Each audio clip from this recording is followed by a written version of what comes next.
don't like tea. Okay, we are live now. So, I'd just like to warn you before we don't like tea because it tastes like the Boston Harbor. And love it. Oh god. Oh, harsh. Hey, just to let that was the first creation of chilled tea.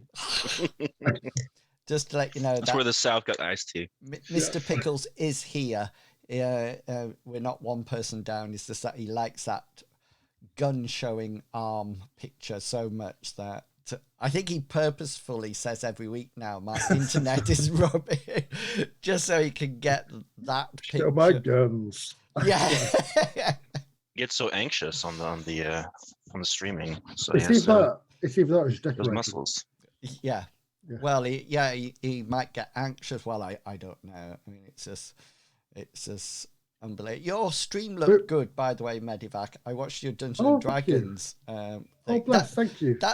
It's on a Thursday, isn't it? Is that Thursday night? Yes, we had a bit of a hiccup this week because our GM had to nip off for a little bit, but we didn't realize. Oh, he had a power cut. Sorry, and we didn't realize, so we just role played it between ourselves, which is really good. Yeah. The power cut. It's like dark. Yeah, it's all dark. It's all right. Yeah. We have ultravision. Ultravision, we're fine. Apart from our two main warriors. No. Cool. Yeah. No, it was. Thank you. I didn't get all of it because I was busy, but I have it on in the background. That's what I have when I'm working. Well, it'll be on YouTube, so I'll post you a link. Yeah, post the link in. Yeah. I'll tell you what, the story is very good. Yeah, I love it. It is. And we've just got to Vecna's. We've got a little bit of Vecna, which is like the hand of. Well, not the hand, the actual Vecna, because we don't do the hand of because that's somebody else's property, almost. Kind of. You've got the left toe, then, have you? Got left toe. The left toe of Vecna. Of Vecna. Well, I remember the hand Critical of Vecna. Role. Was that Joe Manganiello? It's now canon in D&D because Joe Manganiello. He did a Critical Role story. It's really good. What was it like an artifact or something like that? Well, they took out his left eye, if memory serves me, and his hand to make him weaker because he was a minor deity, and it was to stop him becoming OP, killing all the major gods, because otherwise he would be a mega god. Yeah. If memory serves me. Cyrus, I hope you're listening here. You know, I completely lost track of thought. What? We're chopping off your hand. Yeah, there was a second. I like this one. And this one. Becoming a minor deity, you know, I think it matches up with Cyrus nicely. Oh yeah. If anything, that's where he wants to leave this campaign as a minor deity. He doesn't even have to be really powerful. He just wants to be loved like a minor deity would be. Yeah, and have followings and people throwing themselves at his feet. If he finds a very uncivilized, like backwoods society that really think that he's like a god, he's down for that. He'll live there. Yeah. If it's not discovered fire, he's there. Yeah, and it just so happens you're at an outward a village out in the backwoods at the moment. So the mountain people, no, the forest people. Mountains are close, but not that. A little bit further away. Yeah. Anyway, let's get on because the party arrived at Sleeping Errwood last week, and they've eventually managed to find their way there with lots of things happening along the way. But before I give a brief synopsis of what's gone on before, I'll allow the players an opportunity to say who they are and the characters they are playing tonight. And as always, we start off with the bicep flexing, Mr. Pickles. I'm Mr. Pickles, and these are my sad muscle noises. Because I prefer to have my camera on, but we'll just deal with this nonsense for now. So you can't see my silly faces for your enjoyment. I play Bartleby Fumus, which is our team's theist. He's sort of our support character. He can do a lot of healing, protection, can get rid of fatigue. He can make it so people can walk up a mountain without breaking a sweat.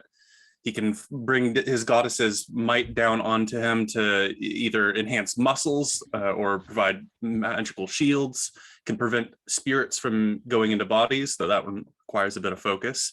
He recently learned, after getting a graduation ceremony to become an acolyte, he recently learned how to put everything back together on a person. If they're all diced up, you can just start putting fingers back on in one swift motion rather than several actions. Otherwise, beyond his beliefs, he is the team's historian. He knows a lot about the history of the land. He knows a lot about monsters and fairy tales mostly. He's a friend of the guards. He often throws parties for them to thank them for protecting the city. And he's a savior of the slums, a place where he often goes to use his goddess's abilities to help people. He is not a combatant, and he's not really a violent person in any ways, so it's good because generally he does negative damage when he swings his wooden club. And I'll pass it on to our Hasra. Oh, thank you. That was sneaky. Hello, everybody. I'm Medivac, and I play Hasra Khan. Unlike our healer, Mr. Bartleby, who will hit people to heal them, I do the opposite. I am the go-to tracker forager. I won't say major offensive player, but I do a lot of damage. I do. That's not really bad. I like to use a short spear. I tend to have a habit, and I'm trying to stop doing it, impulsively throwing it at the enemy, even though my companions are clustered around the enemy, because that has a possibility of hitting one of them, and I'm trying to turn that down a little bit. You haven't done that for a long time, I think. No, I must make up for that. Yeah, please do. Yes. I've got a strange, my friends don't know this, but I do have, I've got a totem, and when it talks to me.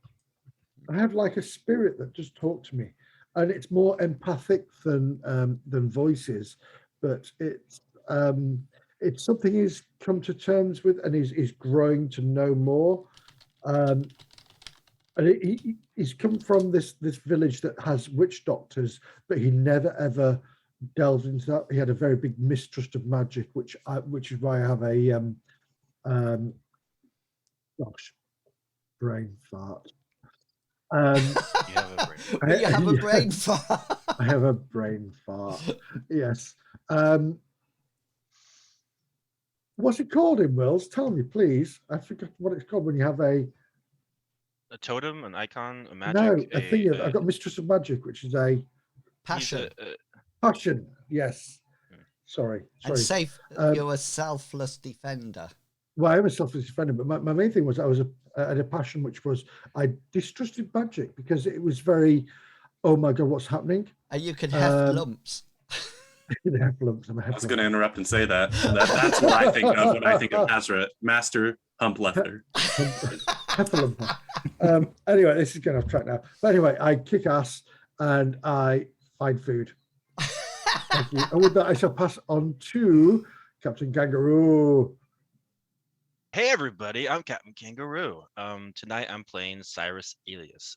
He is the actual magic user of the group, one that his abilities are there to kind of benefit the group rather than just kind of make everyone sigh in depression. But he doesn't have a totem that he speaks to because that's weird. But nonetheless, he's not here to really judge. You guys can judge for me instead.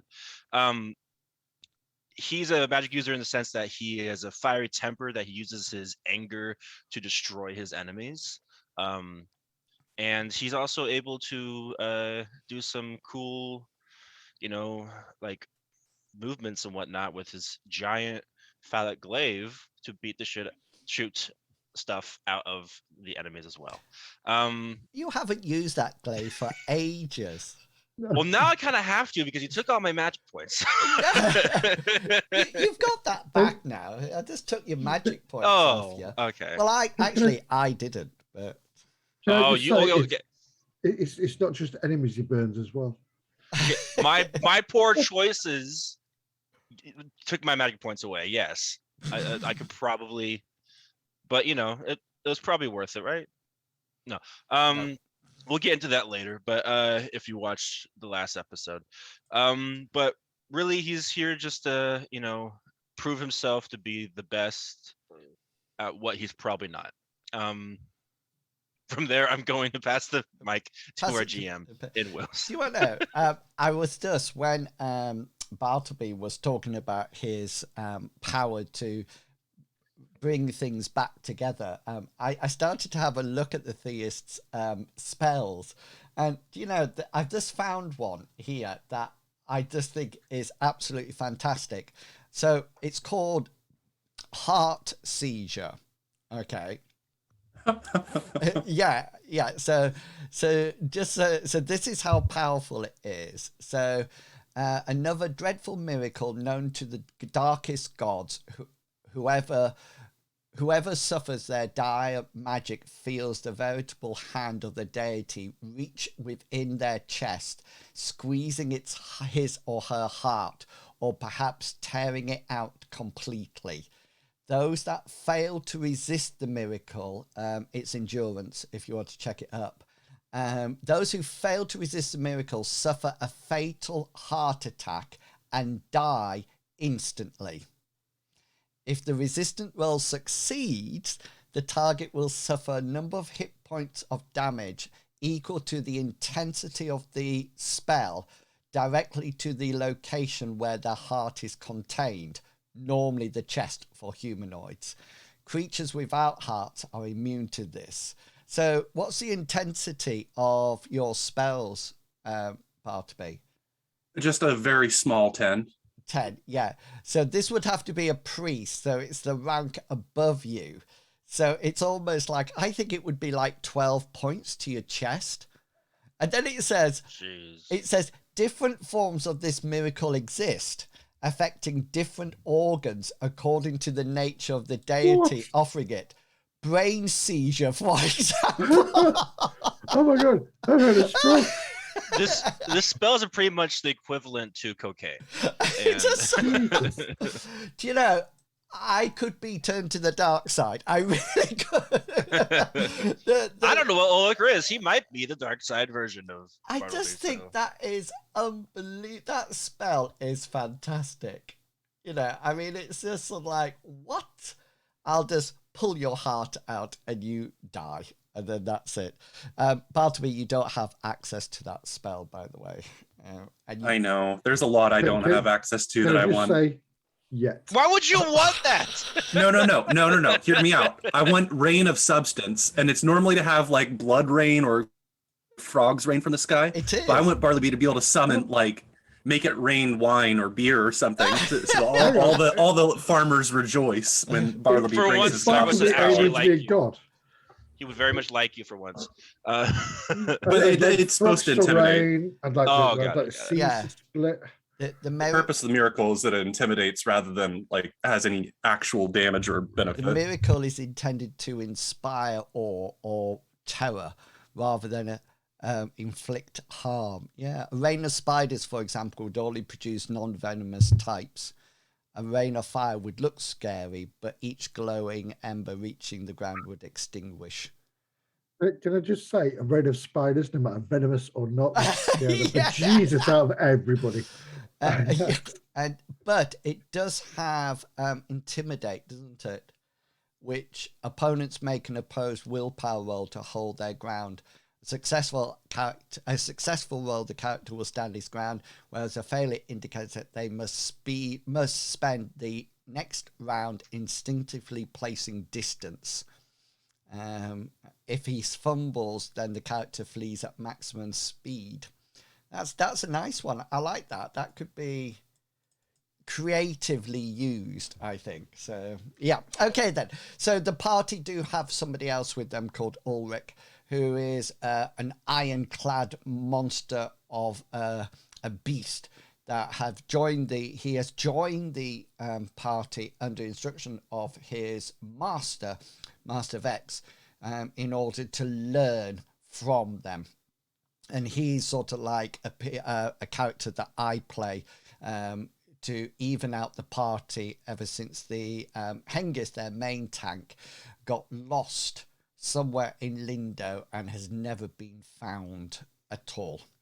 Talk about a bender. But yeah, probably in the same place that Gulliver's is as well. Perhaps they're together somewhere. So if anybody feels like joining us, perhaps. Yes, yeah, but you have to play a tank. You can't play anything.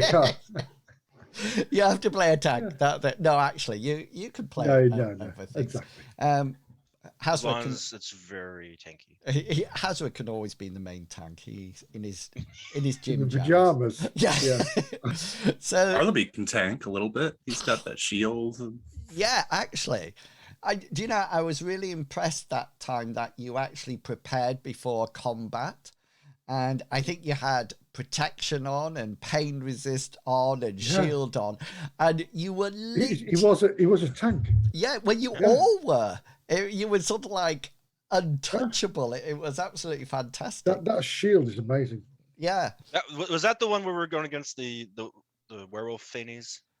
No, it was when you went against... I think it was when you went against the Dreamstalker, wasn't it? Oh, maybe. I think it was both times because we prepared for both of those events. Oh, no, you're right. You did when you went after the werewolf, yeah. And then, Cyrus, you swapped body, didn't you, with the guy? Yeah.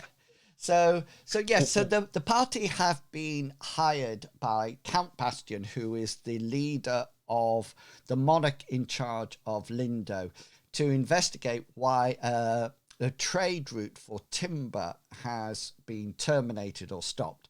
They have headed down to Errwood. They brought with them a company had gone beforehand and not actually returned, and they are accompanied by somebody called the Lady, whose husband went in the initial caravan down to Errwood.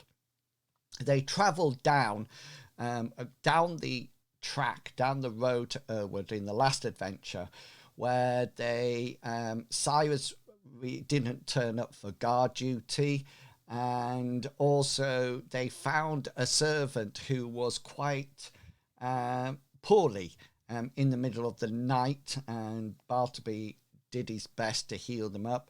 They also got attacked by a trapdoor spider, but easily defeated it, not a problem at all.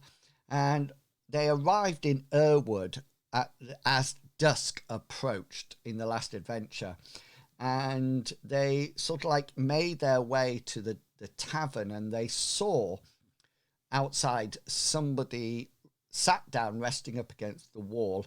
And when they came across to the person, they found that he was fast asleep. He was in a slumber, hence sleeping Errwood. And I don't think you went anywhere else. Am I right in that assumption? Yeah, we haven't gone anywhere yet. No. Yeah. By the well. Yeah, we were right where we left each other on the map. Yeah, that's it. So this is the tavern, and Ulrich and Hasra, you've got your back towards the well there, and I think the wagons are at the outskirts of the town, aren't they? You didn't bring them in with you. Yeah, we made sure to do that on purpose. Just in case. So yeah, there were no stables here to put them in, and we weren't too sure what was going on. Yeah, so this was the stables, but the entrance is on this side. That's right. So we'll pick the game up, therefore. Everybody, you'll have your luck points back up again. Cyrus, you've regained your magic points that were sapped from you by some unknown reason. You seem to have lost your power last adventure, but that's back now after you had a really friendly chat with Bartleby behind a rock. And yeah, so there is a guy here. He's propped up against the wall. Had Bartleby gone over and investigated or anything or not? No, we stopped like right as we saw that there were people asleep. I think we saw inside the tavern there were people sleeping. Yeah, and you notice that around the village is not in darkness. There seems to be lanterns lit in the street around. I mean, it's not bright light, it's dark with little glowy candles, but you also notice that there's lights on in various houses and shops round about. It's not as if it's pitch black. And yeah, when you looked into the tavern window, you could see there's lights on the table, but you can see people sat at the tables, with a head on the table. Well, yeah, they look like they are absolutely fast asleep. Yeah, go for it. What would you like to do? Okay. Could I roll a perception check to see if everyone who seems to be asleep happens to maybe have like a drink in their hand or a drink like in reach or something? Yeah, you can have a look around. By all means, roll your perception.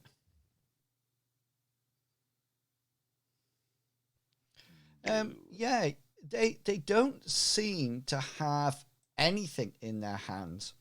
What they seem to be at peace, sleeping. So you notice that as you look through the tavern window, the people who are asleep on the table sort of like have one arm on the table and they're resting their head. There's another guy who's just sort of like lolling backwards with a bit of dribble coming out of his mouth. And one thing that you do hear every now and again is sort of like a snort or a snore that emanates from within the tavern. The only thing that you do notice is that there's no movement in the sleeping people. So they're not sort of like going or anything like that. They seem to be just shut down in a passive way and just standing there going, yeah. Can I just ask a quick question? I have on my notes here a -7 points damage resist. Was that casting us before we came into the place, or as we came into the place, or previously? I don't. I tell you, I cast something. I'm trying to remember what it was. I was going to say I'm sure somebody cast something at the end. Yeah, whatever it is, all I know. I've got 5 to 6 p.m. Then I've got -7 points. It'll probably be damage. Well, hang on. Yeah, we can tell because I can just scroll up. Yeah, I rolled something. Order of the Phoenix thing. I got 20 as accept. I think I did damage resist. What's your you cast a folk magic spell straight after it. What was that? Oh, that was Witch Sight. Witch Sight, which didn't work. Or did you luck it? Oh yeah. No, I think I used my last piece of luck, but you said there was no noticeable thing through my Witch Sight that I could see. But then you got Order of the Phoenix above that, haven't you? Yeah, and the Order of Phoenix should have been my damage resistance spell, which I think I did 7 points on all of us besides Ulrich. It looks like he's. That's right. You excluded him because I remember that now. Yeah. I felt bad for him. Yeah. It's all right. He'll get his own back. Believe me. Right. So anyway, so that's not current, or is it current? That'll still be up to the end of the scene. So yeah, it's currently up. Yeah. Hasra he's a bit concerned about seeing these people just not moving, not doing anything. So he will move to the door, which I'm assuming is about there. Yeah, it's actually. So it's sort of like if I put you where it is, it's sort of like here. So the this is like a canopy. Yeah, a porch, that's it. Yeah. And then I'll open the door gently. Yeah, I'm just going to turn my TV down. Sorry, one second. are you there? Can you hear me? Yeah, we can hear you. Yeah. I didn't know whether or not Medivac could. He gave the thumbs up to that. Oh, I think he's just moving away from the mic. Yeah. I just realised I can turn my TV off from my phone. That's all right. Even though it's there. The door's not locked, and it swings quite easily open. It's one of these saloon doors, sorry, that goes both ways. It can obviously be locked in place at night, but you can go either way, and you sort of like open it, and there is a fire, and the fire's burning, and the lanterns are lit. If you want to see what it looks like, because you can see inside.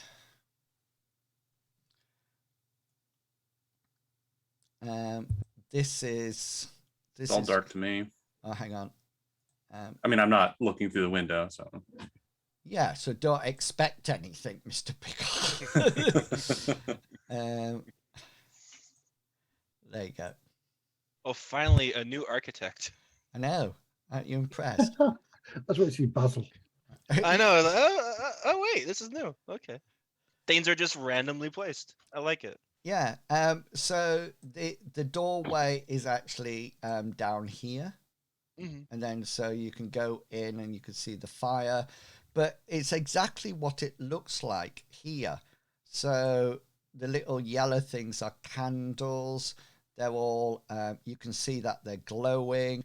The fire here is burning. And there's even, as you sort of like open the door, there's even that warm air and that warm sense of the smells and the aroma of flatulence of a tavern at night. Yeah, just that nobody's moving. People are just still. They seem to be.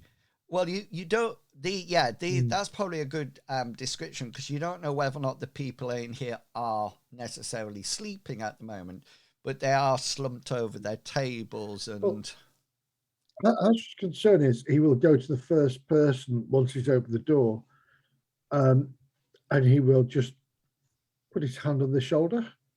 Yeah, right. So I'm just going to, just for the sake, so we've got our tokens ready, I'm just going to move you all to that map, if that makes sense. So then, because there's a place outside that people can wait as well. Yeah, so the person that you'll need to go up to is the one, can you see this little table here? That'll be the closest person, yes, Hasra, for you, if you'd like to go up to that person.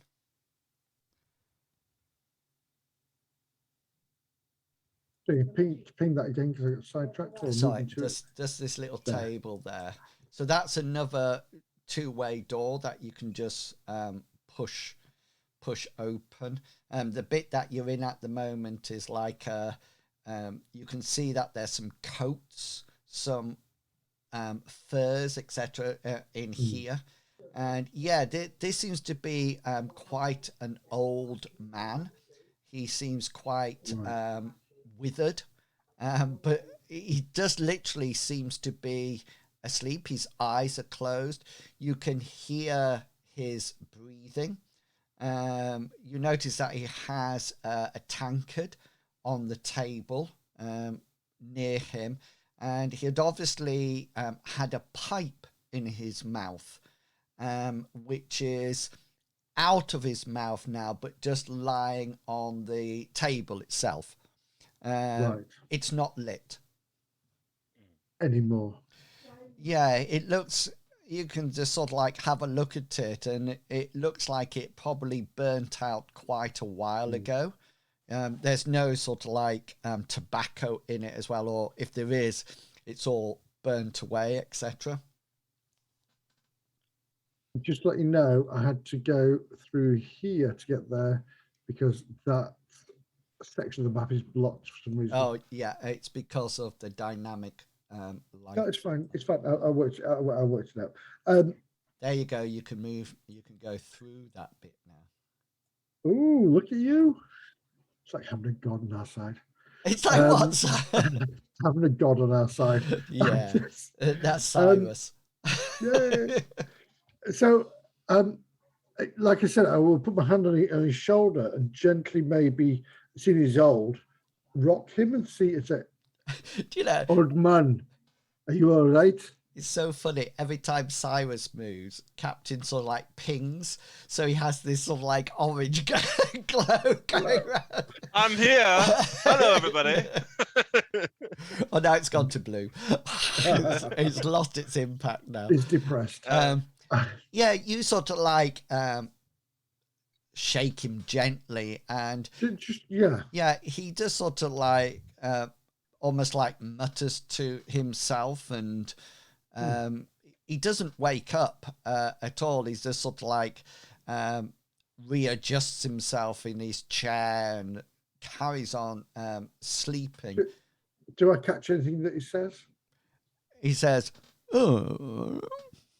Oh, literally a mutter. All right. Do you speak Elder Dragon? No, you can't understand. Give me a second. I dabble.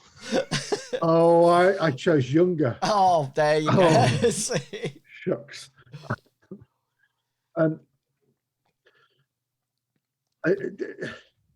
Ulrich will say, Bartleby, that he will guard the outside. So you can go in if you wish, or you can tend to the guy outside, either or. I was hoping to approach the guy outside, and sort of similar to what Hasra did, but I was hoping perhaps to use my healing kit and my healing skill to like pull out some sort of smelling salt or something to try and wake him up. You can fart in his face if that. I mean, he won't know the difference, but exactly. My goddess, he'll be fine.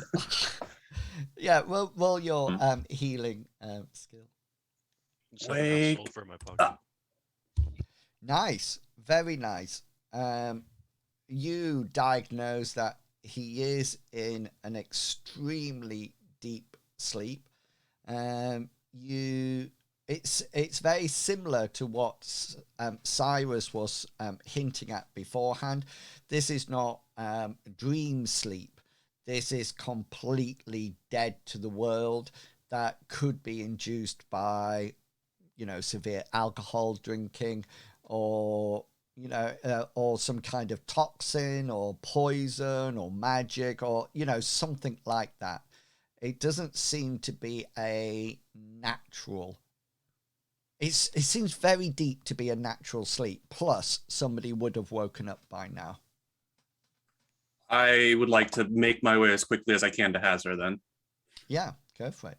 You should be able to go through the doors now. While he's going to Hasra, I'm going to go to the nearest table, and I'm going to look at the cameras.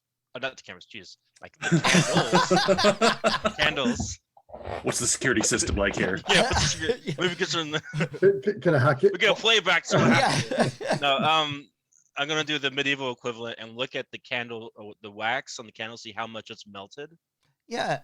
See if I can get a general idea of how long it's actually been lit in here. Yeah, it's very good. And what's Cyrus's intelligence? It's 12. 12. So roll a percentile dice for me. Ooh, that's 6. Yeah. Yeah, you figured that. I'm going to use my first point of luck, and I'm going to reverse that. Okay, then. Let me get my cards out. Sorry, guys. No. I didn't want to seem stupid. The candle looks like the amount of wax that is dribbling down the side of this candle. It looks like it probably has been lit when it got dark. The same amount of time as when it got dark for you.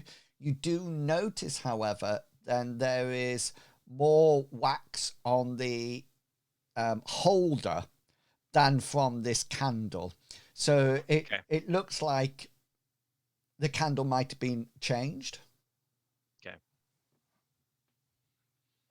Crazy. Okay.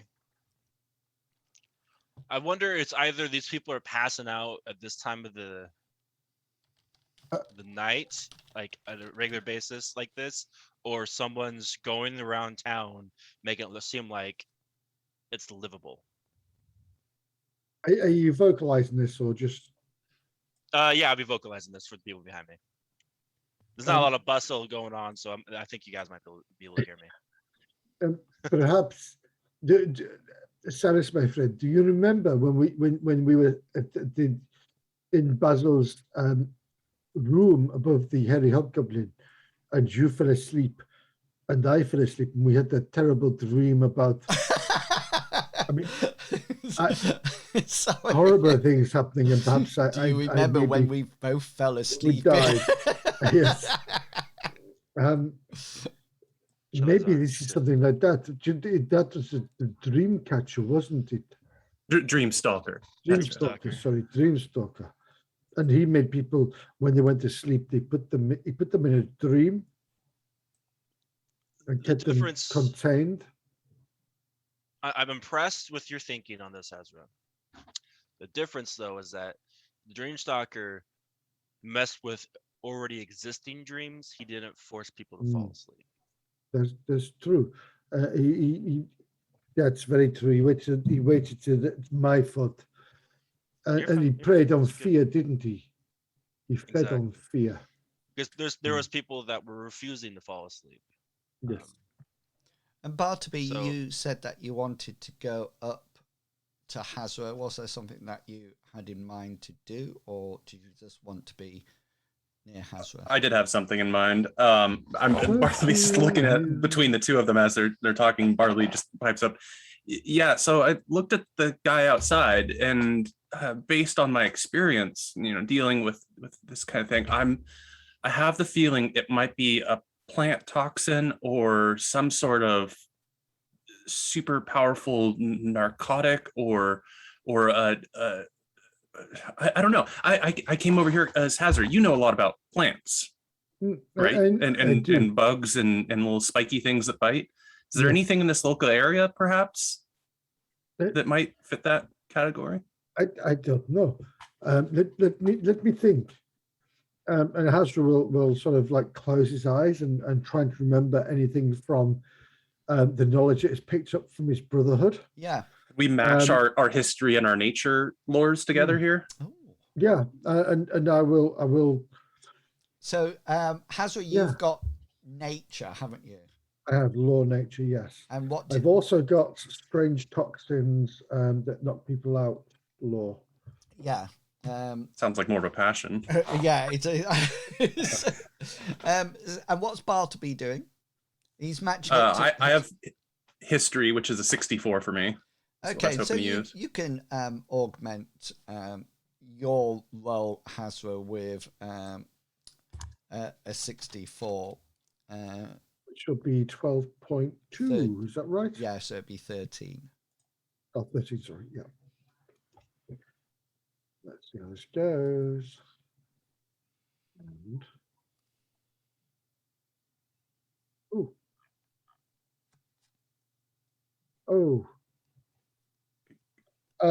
Go on, you know you want to. Gosh, you sound like that teacher I used to have. Why have you done cooking, by the way?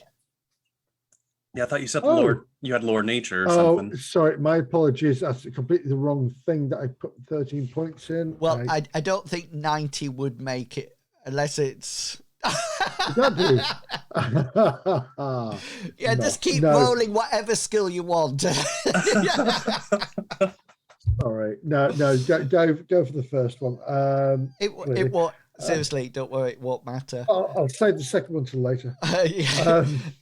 You sort of I won't. I'm not going to use a point of luck. I'm just going to because I don't think Hasra's been this way before, has he? No one's been down to Errwood yet. No, it's your first time. No. But combining both your laws, There's nothing that either of you can sort of come up with. Hasra, you do know that there are poisons in nature, but the ones that you're more familiar with are things that would kill you, like hemlock or nightshade or something like that, or yew berries.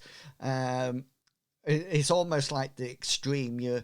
This is probably more of an Allelins area.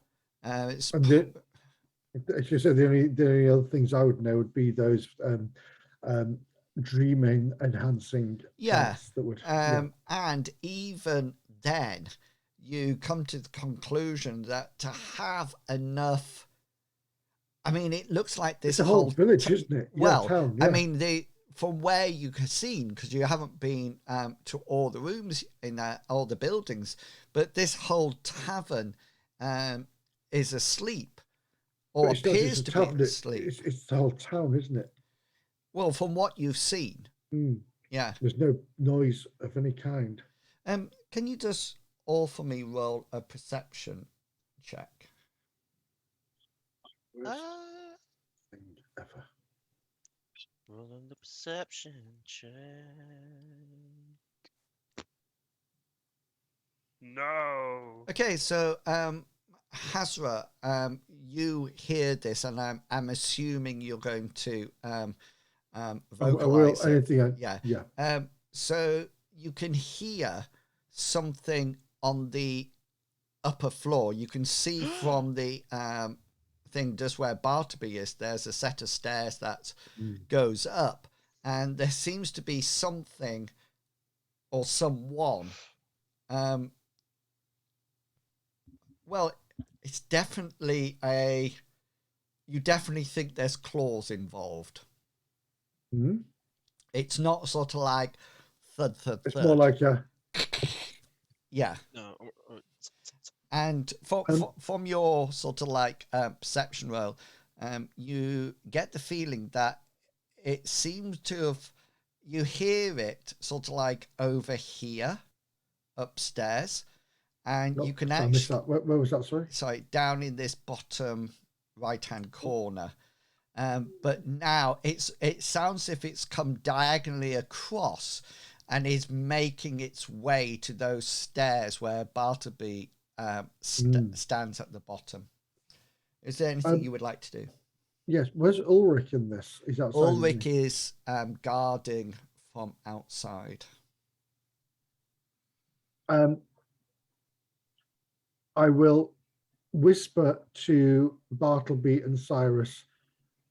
I'm hoping this is all one action, but there's something upstairs. And then I want to try to. These are solid doors, aren't they? I can't sort of like. Yeah, you can lock them. They do have. No, I wanted to get Ulrich to come inside.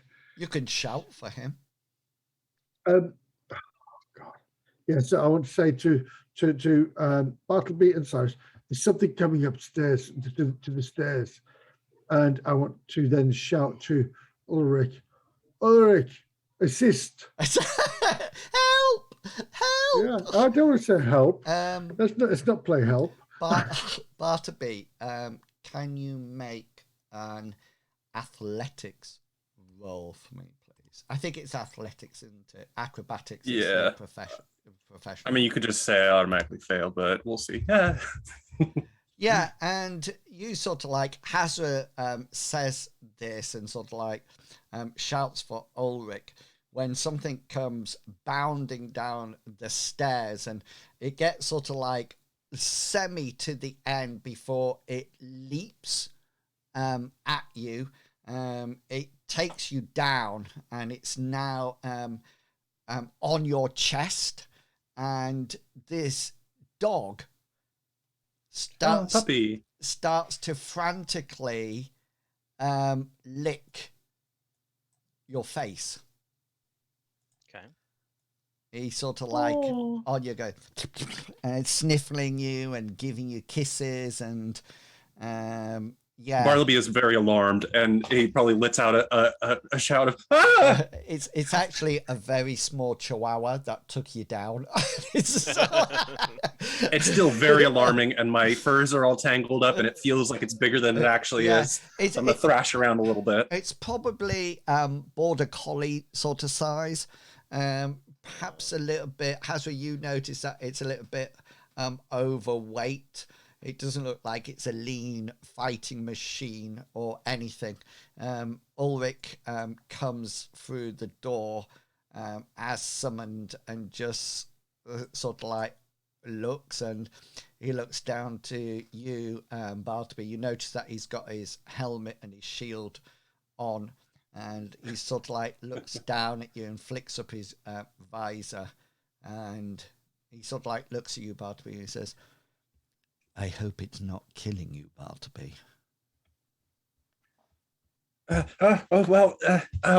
Okay. Now that I'm seeing this, it's well, roll a brawn roll if you want to get him off you. I do want to try, but I'm expecting a fail. I'm hoping for a fail. Bartleby, power. Yeah, you sort of like try. Get off me, dog. You sort of like try to push it out, but as you push it out, it tries to nuzzle its head back to you, and it sort of like brings its weight down to bear. You get pinned back down, and he sort of like licks all across your face, leaving very dog smelling breath and saliva all over you. Trying to drown me, Hasra. Is there any food on the table near me? No, there just seems to be tankards, but you do notice that they're empty. Oh, okay. That's something I didn't know. Okay. Do all the tankards seem to be empty? You can examine the rest of the tables if you wish. Yeah, I'm gonna keep walking around and seeing what I've noticed. So, Hasra. Yeah. So I'm just walking away from the dog, like whatever's happening over here. Hasra, is there anything you would like to do? I'm just gonna smile in that kind of, yes, okay, I made a mistake. Sorry, Ulrich. I thought I heard something clanking through the roof. All these people were silent, and I thought perhaps this was something that would cause that. My apologies, my friend. But now you're here. Maybe you can shed some light on maybe what you think. He's going to walk up to you, Bartleby, and reaches out his gauntleted hand and grabs the mid-sized dog by the scruff of the neck, and sort of like just quite casually with his brawn roll just lifts the dog off you, and he sort of like puts it down next to him, and the dog seems to almost like look excitable, and then looks at Ulrich, and Ulrich just sort of like nods at it, and the dog sort of like sits down and sort of like brings its back end round to his leg, and seems to be almost like bemused by him, almost like entranced by him, and sort of like stays at his feet. And Ulrich says, "You are free to get up now, Bartleby, if you wish." Now I can breathe too. Thank you, Ulrich. These monsters are always unpredictable. Cyrus, as you go round, you do notice two things. Number one, the tankards are all empty, but there's something else you notice as well. Some people do have platters in front of them that would have had food or bowls in front of them, but they are literally empty. But even stranger, they're clean. So there's no rotting food in them or anything. It literally looks like somebody's wiped them or washed them, but left them in situ. Would you say would someone have licked them clean or something? Yeah, it doesn't look like the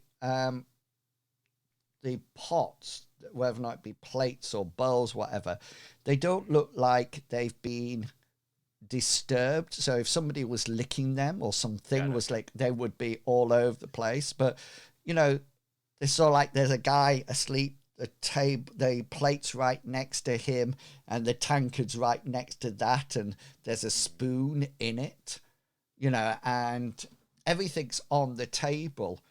It's almost like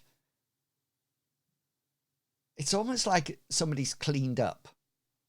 Got it. Okay. You know. I just want to make sure that it wasn't food because the dog ate all the food. Yeah, no, I see where you're coming. It doesn't. Ooh. It doesn't look like they've been. I'm going to assume that Cyrus is passing this around. I presume so. Yeah. He's searching for his magic points. I'm sure I left them around here somewhere. Is it something that perhaps they've? How can I say? Was there anything in these bowls, like the drinks? The drinks were empty. Was there anything in the glasses to start off with? Is there residue in the glasses? No. Are they clean? So they're clean as well. Yeah. So everything's spick and span. It's like somebody's walked in here, sat down next to empty glasses, and lit the fire. And lit the fire, lit the candles. Yeah. And just sat down to nothing. Yeah. It's completely. The time seems all wrong. The timing, sorry, in the sense that if they're all asleep and they've been asleep for a long period of time, then there would be food that would be rotting, the candles would have burnt out, the fire would be out. I'm in danger of mettering here, so I'm going to just say, Hasra will, he will. Is there anybody alive in here that's moving around? That we found a dog, but it could be someone in a different building as well. Here's what I'm thinking. I think someone's trying to make face here. Someone's trying to create a false, a false reality of people living here. So they're changing the candles. They're make it look like people order things, but there's no rotting food that they have to clean up later. That kind of thing. It could be someone that's trying to trick us, or someone who's just kind of gone crazy because they're left alone.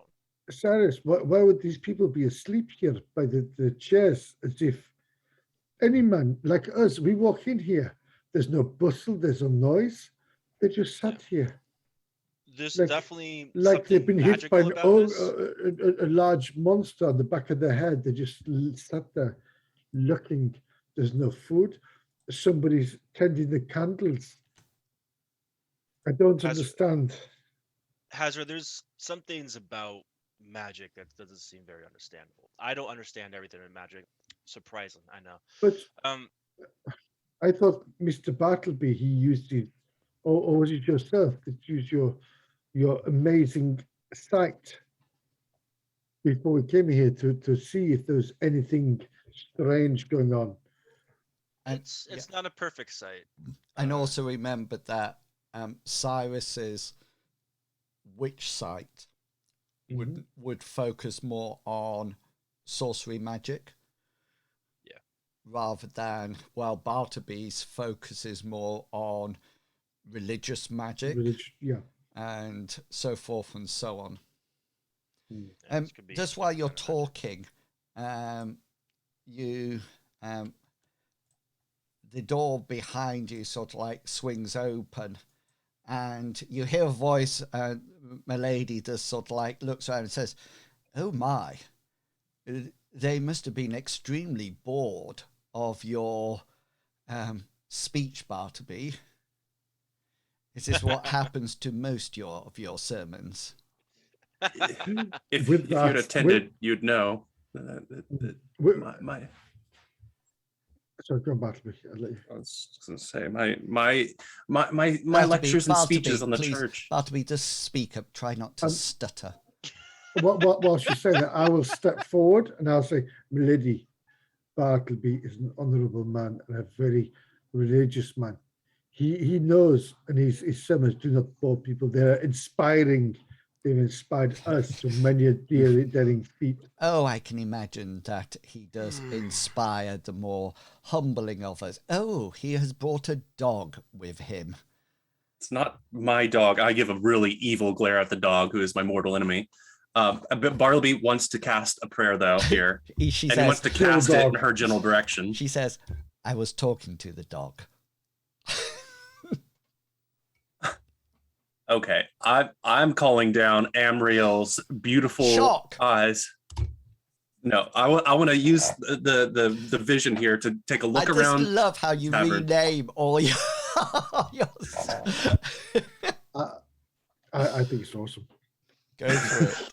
I want to do that and look around the room, but then I want to land my gaze on her because I don't trust this rude lady because she's rude. And here's my folk magic roll.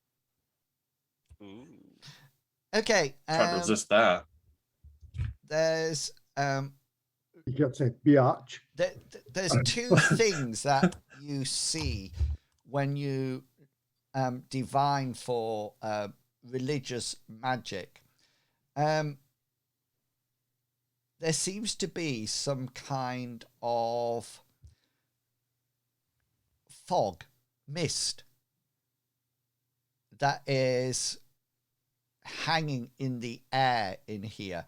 It seems more like it's, imagine a semi-transparent sheet that has been draped over anybody who's actually sleeping. It looks as if it's not necessarily over the whole tavern. It seems to be individually localized to the sleeping people. And it seems that there's almost like this transparent magical sheet over the top of them. There is no magic on things like the fire or the dog.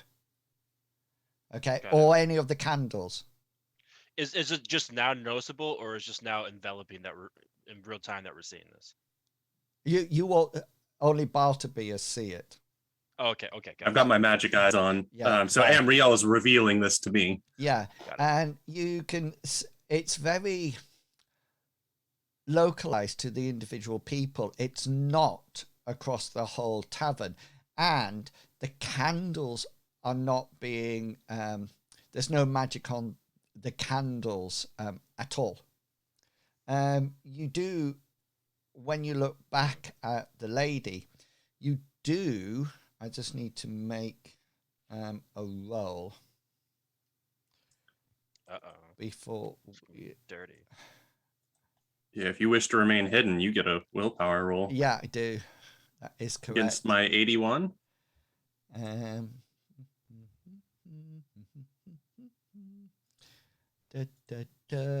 81. So if my willpower is 123, then that would reduce. That'd be a really hard time for me. It's a red herring. Let me roll my dice here. So you do look at her, and she's definitely magical. You're a bit puzzled, Bartleby, because what's happening in this tavern is definitely some kind of religious or almost like nature deity related magic. It's definitely not sorcery at all. It's definitely more almost like druid or druidic magic. It's almost as if it's like a a nature magic or the power of some kind of nature deity. Her magic.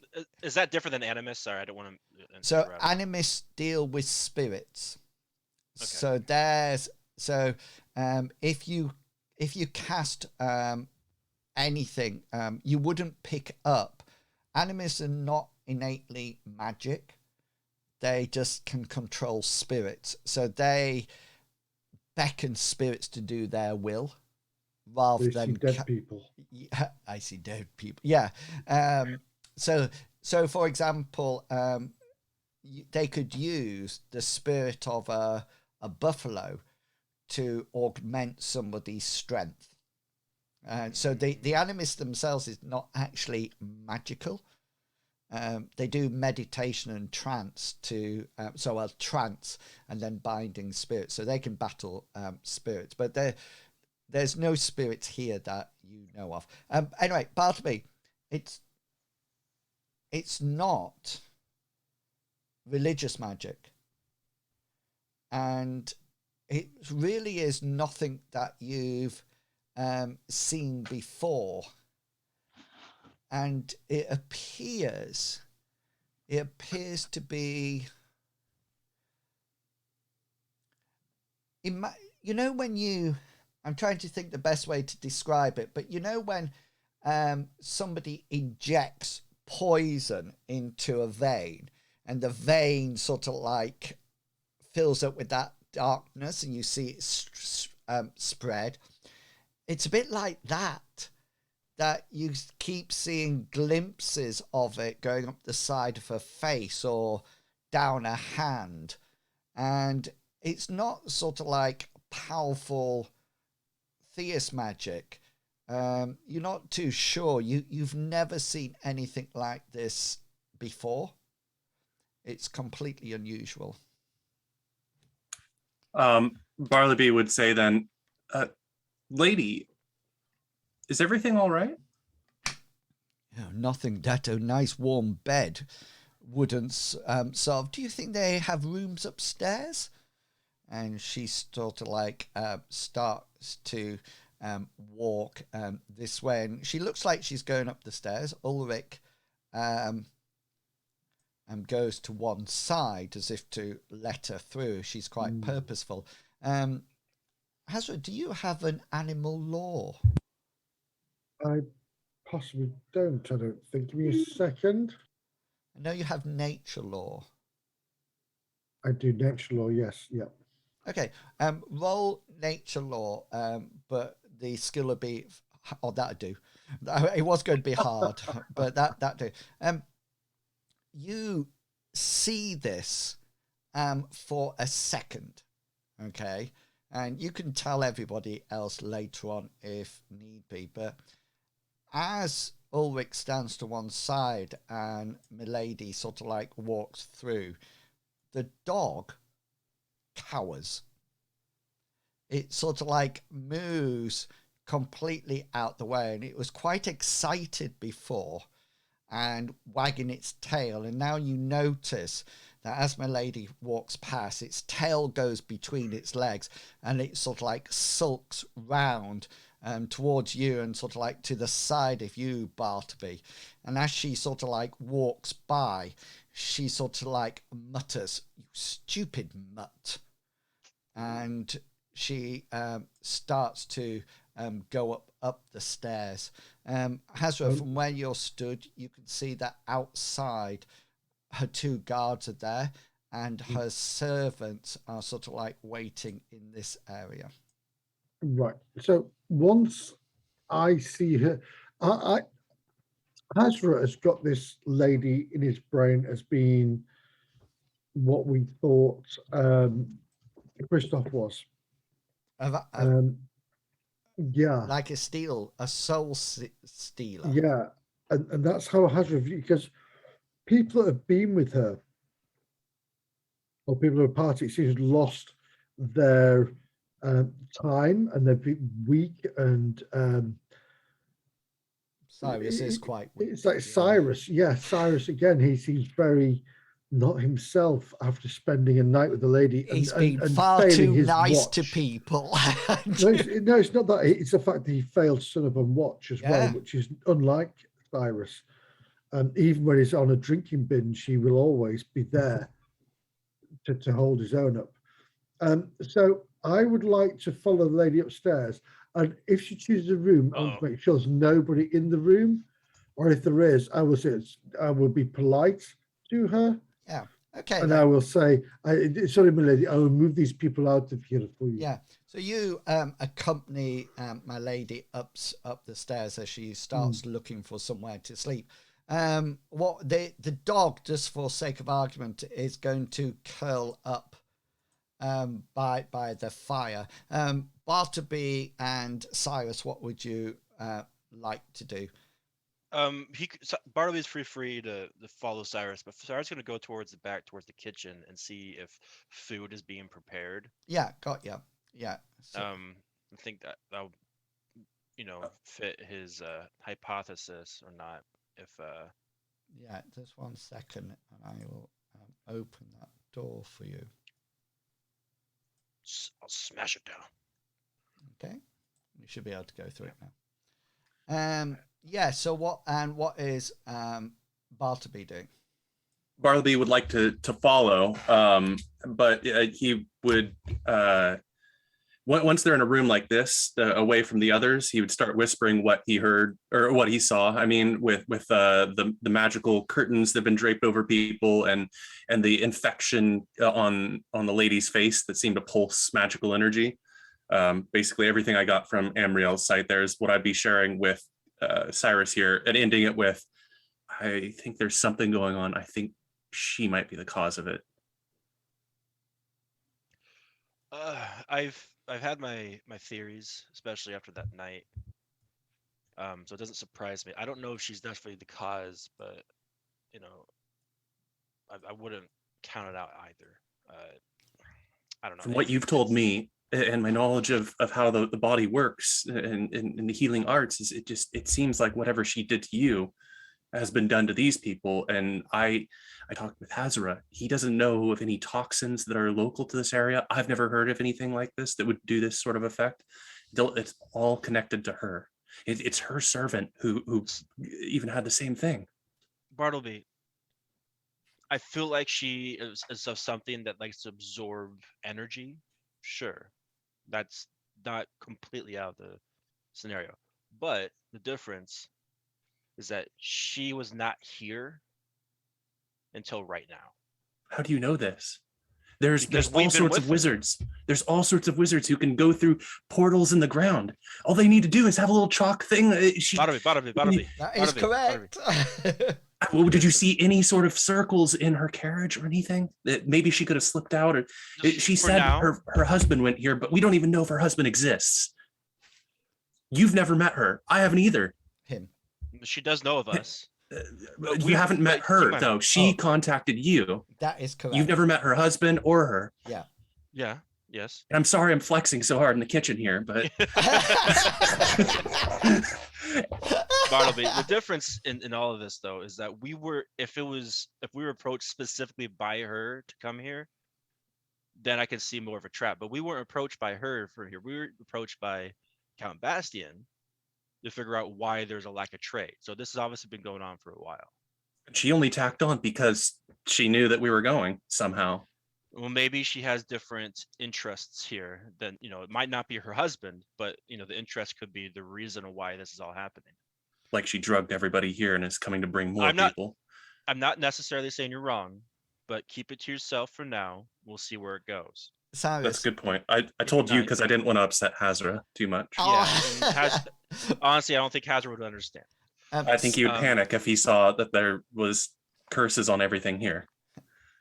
What do you think her magic is? Do you think it is religious in nature? She's no theist. Correct. She talks like you. Maybe I should. I'll see if next time I see her, see if I can Cyrus distinguish from her. Bartleby asked beforehand whether or not there were any circles on the wagon. So these are marks that members of the Blue Order can inscribe, and then what happens is that they're portals, and you can go to a portal or away from a portal. So if you want to see if you remember if there was anything in the wagon, then you would need to roll a memory roll, which is 5 times your intelligence. So it'll be 60%. So if you just roll a normal D100, if you want, then we can see whether or not you remember anything. Mom, baby. Yeah. When you start thinking of the night that you spent with Milady, it's quite sparse what you actually remember. You remember talking with her, you remember eating with her, you remember drinking some very fine wine with her. You don't remember seeing any portals anywhere, but at the same time, you sort of like remember that you were both laughing together, and then there's just like a blankness. Yeah. Until you wake up outside. Hasra, you're upstairs with Milady, and she goes round the rooms, and there's something that you notice as you go around. You do notice that in some of the rooms are occupied. Okay. Her reaction to that is very dismissive and very sort of like annoyed, especially if she liked the room. And she sort of says things like, well, this would be a perfect room for me. Unfortunately, it looks like there's somebody in the bed. Hasra, could you remove them? It's possible I can take this person out. Is it male or female?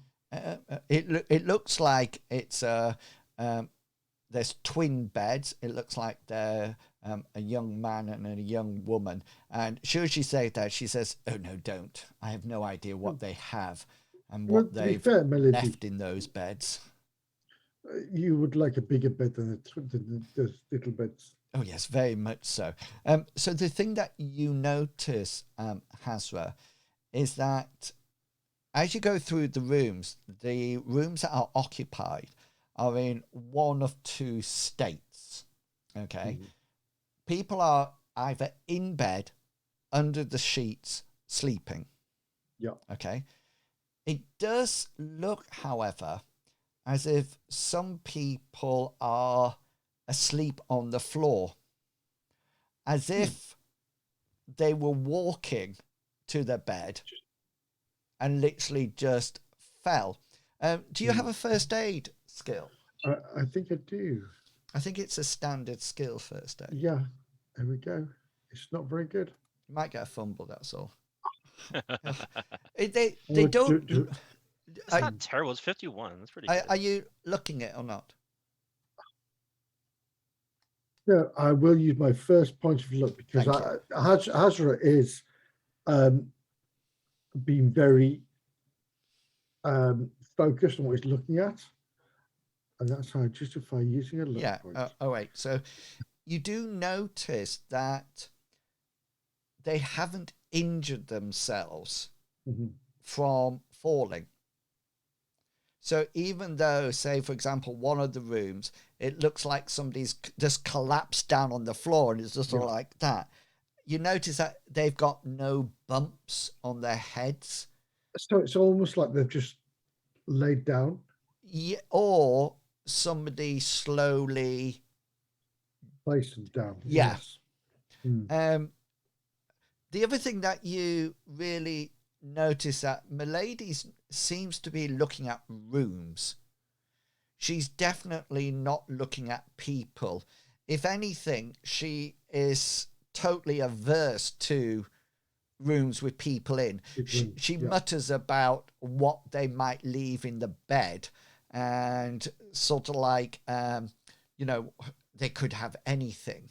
And she seems rather snobbish But she does eventually find what could be said to maybe a bridal suite. It's quite a big room. It has a double bed in it. I mean, it's not fantastic at all, but it's the best room of of all of them.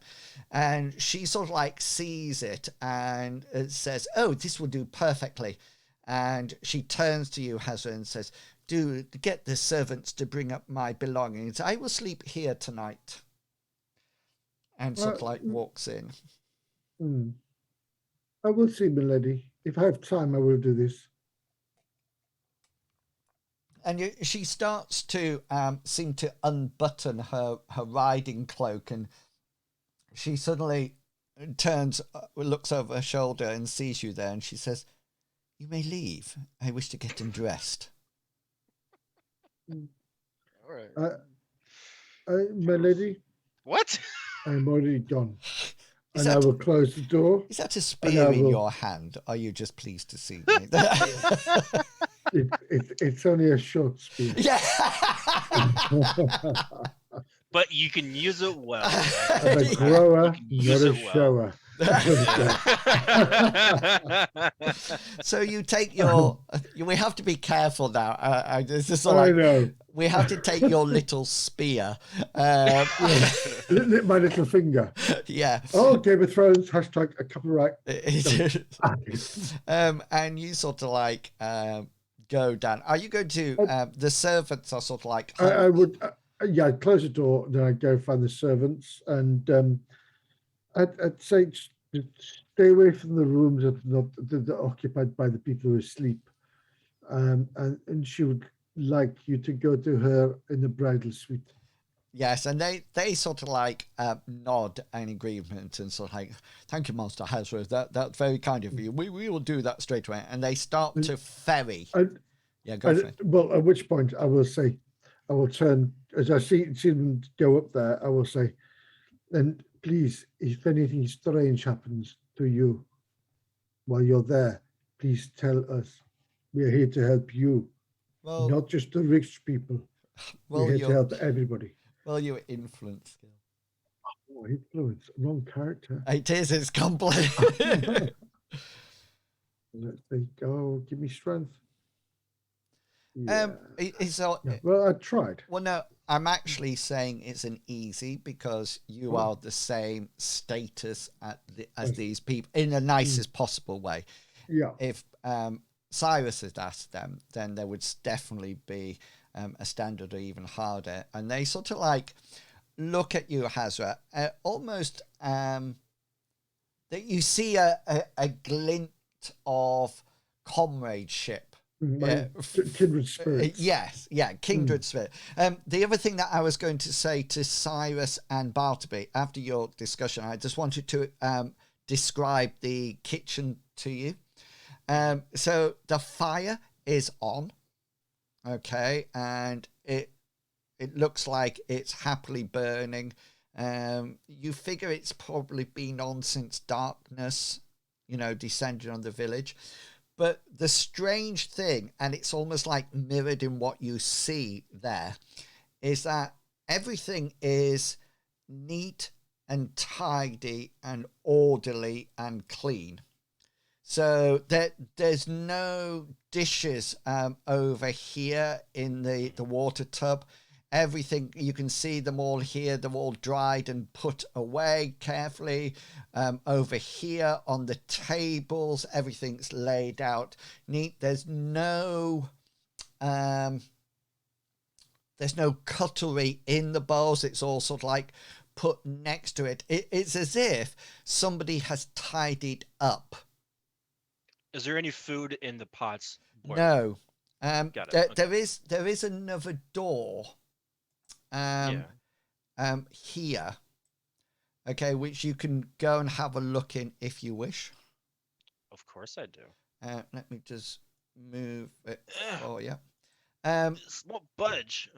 So this room seems to be the store, and there seems to be loads of food, and there doesn't seem to be any meat It seems to be dry meat or very salted meat, but a bit like the kitchen, it's as if somebody has tied it up. Yeah, but also took away the perishables. Yeah.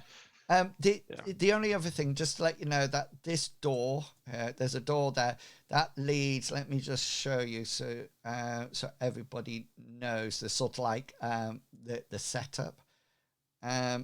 So this leads out into a little courtyard, and here you can see the hay bales of the stable. So you know where that is from before, and that seems to be a good time for us to take our break. It's 8:30.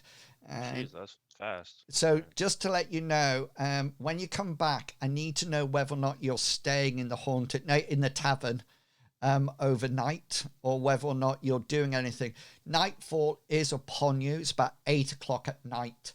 Hence why all the candles are lit. So, but you know, it is a big village. There's been plenty of doors. So we'll pick it up when we come back from there. Okay. What? Did you hear that bang? Oh, it's a firework outside. Oh, you don't. You don't have fireworks apart from the 4th of July, don't you? Well, people get a lot of excuses to shoot guns and explosives. Yeah, that's what we're known for. Loud noises. Yeah, they're not guns. It was a firework because we don't know. We don't know when we hear Korean that. rocket guns. Yeah, don't worry. Because we have bonfire night on the 5th of November, which is when Guy Fawkes tried to blow up the houses. And tried to blow up the Houses of Parliament. He was stopped. So long from now. Did he try and fail? He tried and failed. No, he tried and died. Yeah. Sorry. I've seen V for Vendetta. I got a general idea. I think he's actually. Oh no, Dick Turpin, who was a highwayman. He's actually well. It's a bit of a legend, so we don't know. But yeah, he's actually buried in our town, our city. City. So, which is interesting. Okay, let's take a 10-minute break there. When we come back, we'll investigate the rest of the evening and see what actually happens. Okay, so we are going to take a 10-minute break. We'll be back just after 22 the hour, between that and 1:45, as sure as we've got our food, and I'm going to have another bit of cake, just so everybody I'm going to have a pick and a poke. Captain, did you see my cake that I made? Oh, I haven't seen the cake. Oh, well, hang on. Show me the cake. Okay, then. So this was live on stream. There are pictures in the Discord as well. Oh, you streamed the entire... Hang on. Let me just... Yeah,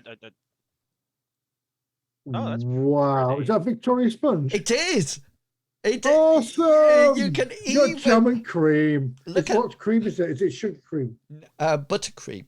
Buttercream, yes. Yeah. So that. Sugar and butter. So I actually made it completely on stream, but nobody told me. I kept calling it a Victorian sponge. That's Victoria. Yeah, but nobody told me that. It reminds me of your guys', not your muffins, your other things that you guys put quite a cream on. Scones. Oh, scones, yeah, scones. Scones, not scones. Scones on Where are you from? You from down south?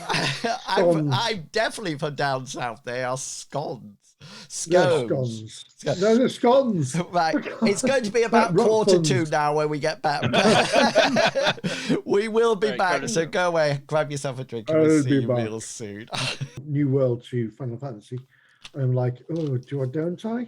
I like New World. I do like New World, but a lot of people are jumping into Final Fantasy because it's more story rich. Well, now see, people say it's very story rich. And I've read, I'm sort of, max level is 80th, and I'm sort of like about 50th. And I mean, kid you not, this was one of the quests. You got to find an ice crystal from someone. So you go to the first person, you finish it, and they say, here is the earth crystal you wanted. oh, wait, you didn't want an earth crystal. You want a frost crystal. We'll go to this guy. And then you go to that guy, it gets a fire one. And you think, no, just give me a bloody ice crystal. And then it's almost like filling in the blanks for the other question. That's what I think. And then the funniest thing is, the last person said, here's an earth crystal. And I'm sounding off to the to the street. This is stupid. And the guy's kidding me. And when you click onto the next thing, he says, oh, sorry, only kidding. Only joking. Yes. Here's an ice crystal. Yeah. Gotcha. Yeah, exactly like that. It's very much, it looks impressive. You can't fault that. Yeah, it's very kiddified. It's very anime. Oh, yes. Yeah, very anime. And the combat is very, I call it leisurely, because all your skills have cooldown. So you sort of like go, whack, wait, whack, right, and things like that. So what you need, what I would say is, how much is it? It's £10, but I don't want to pay the monthly fee. No, yeah, because they're just bringing out a new expansion, aren't they? That's right. Yeah, which is like £35 or something. Yeah, I know. It's just sort of like, yeah. I won't go for it, because it's like, I mean, the problem is, if you don't pay the subscription, you don't get guild invites, you don't get X amount, whatever. Yeah, it's. Yeah. I mean, I keep playing it, but I'm just started Elion at the moment because it's free. You know, so yeah. I've just started, which reminds me of Neverwinter's Night. Oh, yeah, never. Yes, yeah. You know, and I'm playing an orc mystic in there, like a healer, and I'm enjoying it so far. When he sprints forward, he brings out a dandelion clock, and it's just like goes. Well, it's classic. I love it. Okay, that's my cake finished now. Not all of it. I'm going to spend the next 3 weeks eating it. Yeah. So. Welcome back, everyone. We're getting to that point now that darkness is settling in. Hasra, you notice that when you come downstairs that the dog is curled up by the fireplace. Yeah. It seems to have like a bit of a towel there or something. It seems to be where it sleeps. And the servants are ferrying people... my lady's stuff up and down. Cyrus, you've sort of like checked out that storeroom. Bartleby, was there anything that you wanted to do in the kitchen? No. Bartleby would be going to check up with Hasra and Ulrich to see what the plan is for the evening. Yeah, okay then. So let's everybody can come back into the main room, and that would be a good. So my lady is upstairs, dog's there. Just to let you know, the 2 guards have come in and are guarding outside my lady's room. So they're not in it, but they're just out on the corridor that, you know, and the servants are sort of like taking things up, and they sort of like come down to use one of the 2 fires to prepare food for my lady. And yeah, you're all there. So start the conversation about what you would like to do. Would you like to stay here the night? Do you want to do anything else? What's going to be the plan? I personally, feel free to tell me anything that you guys feel, but I feel like we should stick around here for the night. But that doesn't necessarily mean we can't, for a few hours, kind of scour the town and see what we can find. So what do you guys think? I do agree with what you say. For instance, and if that woman, my lady, is upstairs, not that woman, then at least we know where she is, and her guards are outside her door. And the most important thing that I want to keep an eye on is her servants, to make sure they're with us through the night. And I think we should set up a watch to keep an eye out maybe barricade the doors. That Just everyone does, Cyrus. Everybody takes a turn on you and watch. And the watch. Some people are tired sometimes. Whatever. Maybe barricade the doors just to be safe.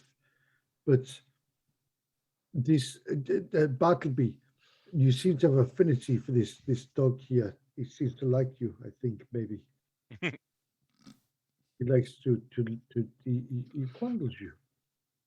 I guess. But what have you found out, Bartleby? What do you think? I think it would be unwise for us to sleep here tonight. You think? Well, we can sleep outside of town, in the cold, dark, wilderness. That seems just as comforting. Yep. I find it not comforting to see that all of these people have unnatural bindings to their minds and bodies. Please explain what do you mean? I've been upstairs. With my lady. I don't want to alarm you, Hasra, but Amrael has shown to me that this place is very much under some sort of curse. Just this building or the whole town? I think might be the whole town, but at least in this building, it looks like each person here is cursed. The biggest thing we all had to figure out how did they get cursed? Is it did they fall asleep and get cursed? They drink something, eat something? Was it just random stance? Was there a natural overarching spell that cursed everyone in the town?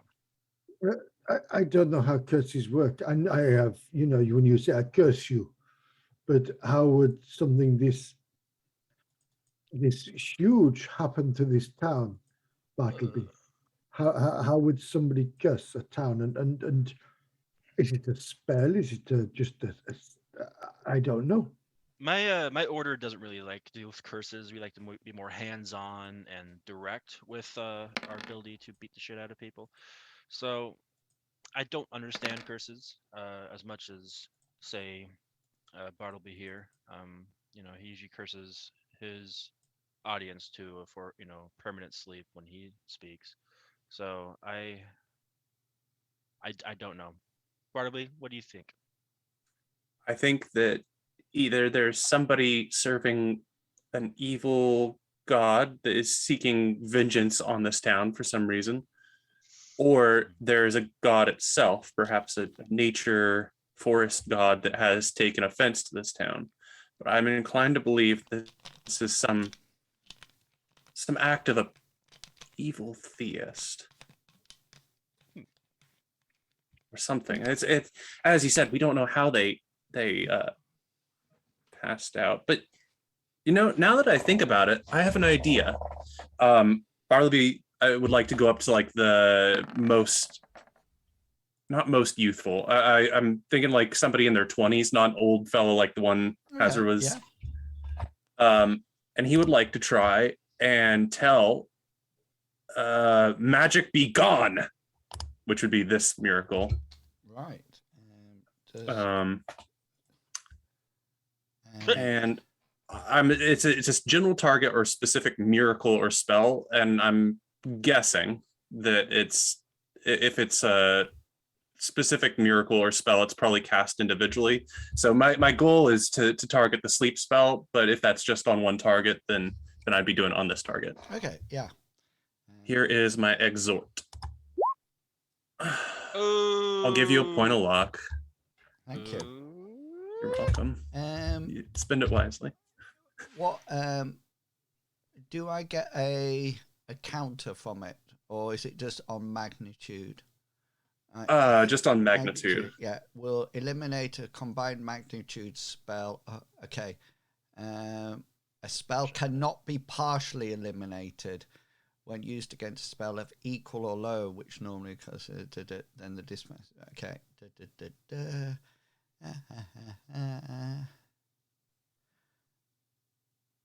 Okay. So if this doesn't work, then it would be a sign that we're dealing with some big magic. Yeah. So you go over to one of the people. The reason I was rolling those dice, by the way, is that just on my when somebody mentioned dragons, and I was just interested in it, and their breath does 4d6 points of damage. So my first roll, 21. So if a dragon breathed on you, you would take 21 hit points of damage to all locations. Dead. I'm dead. And its bite does 1d10 plus 2d8. So I actually rolled 19 points of damage. Dead. So that could easily... Why? Why is that so specific? I'm dead. 1d10 plus 2d8. Yeah. Just like, do 3d8 or something. Like, I know. The 2d8's probably strength bonus. I don't know. Let me have a look. I mean, a dragon's damage pretty modifier. massive. Yeah, plus 2d8 is its dragon. If it's strength modifier. There's So no yeah, such thing as dragons. its bite fire does goblins. 1d12, and its trample does 4d8 to all hit locations. Now that's what a dragon should look like. Do you not agree? yeah. If you Agree, but I don't want to see one now. if you co and it's got natural armor of 8 armor points, so you would have to do a terrific amount of damage. Hasra might be able to battle through it. I just think I like dragons to be powerful, rather than, let's just kill it and grab the treasure. Okay, so Bartleby, choose which table you want to be at. I would like the bar if I can. Okay, then. So If there's anybody at the bar. there is sleeping, and it looks like there's early 20-year-old guy there. He looks quite beefy, and you figured that he's probably a lumberjack or mountain trash or something like that. Definitely sort of like definitely some kind of a lumber person, which is not surprising. Now, actually, my spell has a magnitude of 9, which means that your magnitude is 10, which means you do dismiss the spell, and you cast it, and this lumberjack sort of like goes, oh dear. And he sort of like looks around, and he looks at you and says, who you be? I am the acolyte Bartleby Fumus in service of Amriel. Seems what?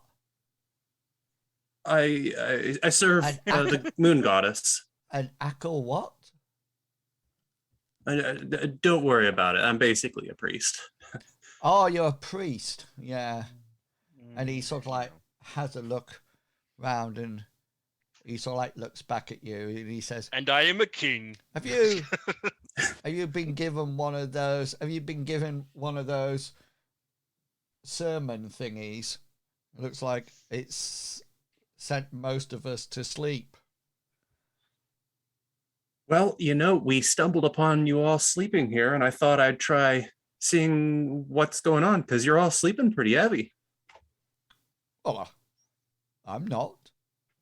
Yeah. I'm awake. Through the power of my goddess, you're not. You've been casting magic on me? No. I have no magical abilities myself. I simply worship a goddess who can be called to help those in need. Really, you're probably feeling foggy, and you can take a moment to try and remember. Do you have any idea what happened before you fell asleep here? That moment then reminded me a character of Vicar Dibley that would go, no, yes.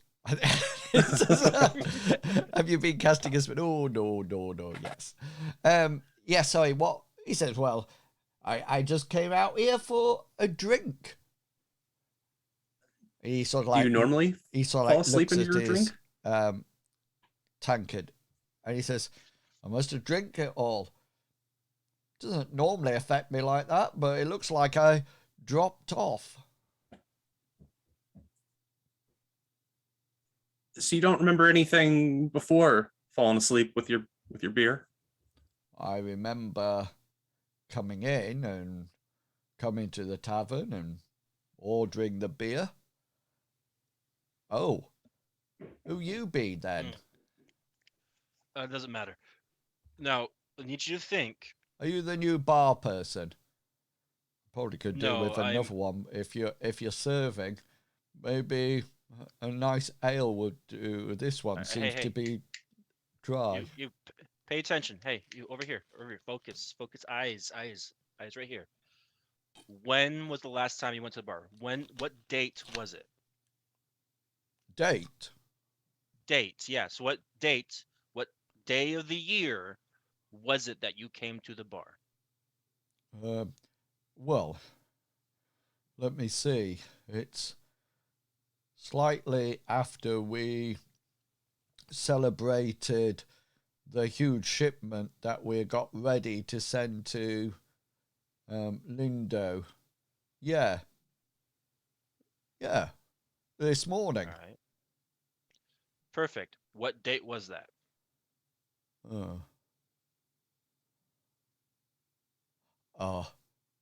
It says I chop trees.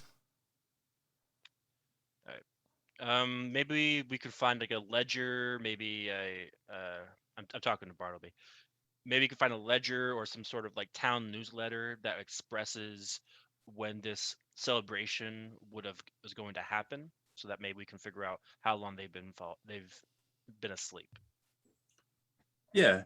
I'll take Hasra and look around the town to investigate a little further. Okay, so You can take care of yourself, right, Cyrus? Always. Maybe, Because I'm looking around this bar, and I'm pretty sure you might help yourself a little too much.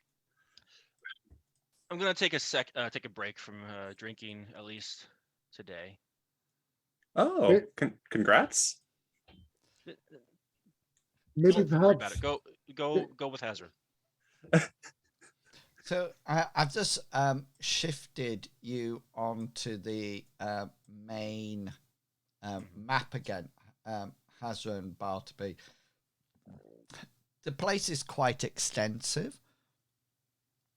Is there any particular place on the map that you would like to go and check out? It is now dark outside. No, well, I would like to ask the gentleman at the bar before we go, where was this huge shipment of timber for Linda if they've just finished building it and setting it up? Let me take you back to the tavern. Sorry. No. He says that'll be well on its way to Lindo by now. Did you send it by wagon or by boat? Wagon. We don't have a seaport here. See, the problem, my friend, is that we have just come from Lindo, and we have not passed any wagons with timber on them on the way here. It could be at Lindo. It could have arrived But when did you send it? this morning. And we arrived this evening, which means we have been, and in fact, it took us 2 days to get here. Am I right by saying 2 days? A lot longer. Each hex is a day's travel. So yes. So there's no chance we would have missed it, or because timber and trees, I know. I tell you need to talk to, he says. You need to talk to the logging master. He does all this sort of thing. To be honest with you, I just chop down trees. What's your name, my friend? Bert. Bert. And where's your logging master, Bert? Well, at his house. Bert, I don't know. I'm not from here, Bert. You need to be a little bit more expressive when you talk. Where's his house? Talking's not so thing I do well. I normally chop down trees. Yes. He says, I could take you if you wish. Please show me my friend where your logging master is. Then you can come back here for ale from my friend Cyrus over there. Oh, he's going to serve me, is he? That's good. He will have an ale ready for you when you arrive back here. Okay, then. So Hasra and Bert. Bartleby, are you going with Hasra and Bert? Bert and Bart. Yeah. Yes. Okay, then. So I'll just move you back onto the city.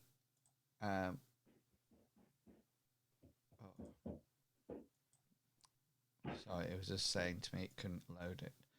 Okay, then. So Bert brings you out and starts to walk you through and across the town. This building up near the top, so you might have to zoom out a bit to see it. Yeah. So this sort of like, I'll move you up there. He sort of like takes you to this house, the one to the north of you now. No, to the north. That's right. This one, yeah. And you get there, and he says, "This will be where the master logger lives." I doubt whether or not he'll be up. He's kind of an early to bed person. Well, to be fair, but when we found you, you were sound asleep as well. So, what is your master logger's name?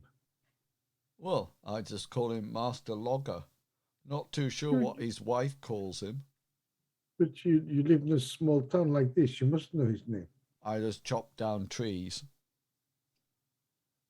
He says that's what I do. But my friend, thank you very much for your help. Yeah, he says, I might go home now. Where do you live, Bert? He points down south, sort of like in this direction. He's not pointing to a specific house. You figure he's pointing in a direction.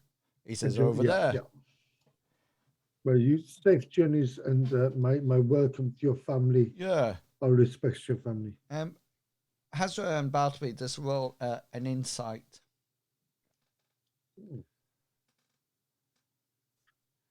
Did you know that dragons have a passion called love intrigues? What does that mean? Can't you distract a dragon by telling it a really good story? Isn't that like a lore for dragons? And so maybe I'm just making stuff up. It has a passion called disdain lesser creatures. How cool is that? We have a Cyrus. I have a similar passion, I think. Yeah, I'm just really excited about them. Their brawn is 120%. That's good, isn't it? That low. That is good. I would have thought 200.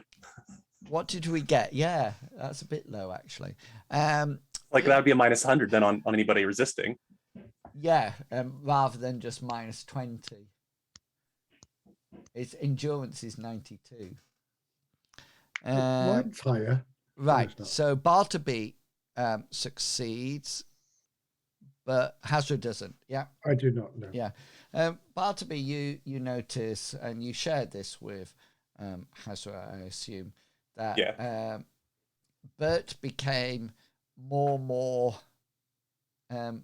distant, almost like confused as he came to the master logger's house, and it's almost as if he was trying to explain the situation that was in the town, and he sort of like heads off. But Bartleby, you definitely get this feeling that he's puzzled, if anything else. This place does have a door, and there seems to be no lights in the building at all. The lights are all off. The windows are shuttered up, a bit like somebody's literally, gone to bed. Yeah, what would you both like to do? I'd like to knock on the door. Yeah. Hard. It's probably sort of dark around here anyways, so Bartleby would have lit his lantern at some point. If he didn't now, probably seems like a good idea. Yeah, okay, that's absolutely fine. Yeah, you bang on the door. Could you just... you're not going to kick the door in or by knocking on it, but just roll your brawn skill. I just need to know how. Okay, yeah, you sort of like start off really sort of like quiet, and then after a while you're going bang, bang, bang, bang on this door, using the bottom of your fist to actually, and there seems to be no noise, no candles being lit inside or anything like that. Well, Mr. Battleby, what do you think? Should we go back for Cyrus? You think Cyrus is already drunk? No. He promised he wouldn't. He's watching tonight. Cyrus, just roll your willpower. A free bar. Yeah. Yeah. Bum, bum, bum, bum. Does he start drinking or does he not? Oh. Unless you want to look at... You know what? Screw it. I do want to look it. I want to have that be a 7. Yeah, so you are actually running out of cards with luck points on, just so you know. You resist the alcohol and beverages at this present moment in time. So yeah, Hasra and Bartleby, do you want to go back for Cyrus, or are you happy just to... Before we go further, I'd like to say, well done, Cyrus, your 1-day star. I think while we're over here, we may as well investigate. Days. He may be looking into stuff himself. 10 days, you get a puppy. So you know. Say again, sorry, Bartleby. I think he's probably investigating things. We should go in here while we're over here and see what we can find. Okay. We're going to need to be sleeping soon anyway, so may as well make the most of our time. That much is true, my friend. So right. You're bashing door down then? No, I want you to try the handle. Will it open? It does sound to... It won't open. It looks like it's probably barred from the inside. Mr. Bartleby, I'm not doing this sort of thing. That's intriguing. That's intriguing for sure. Yeah, maybe we should get Cyrus. He's good at locked doors.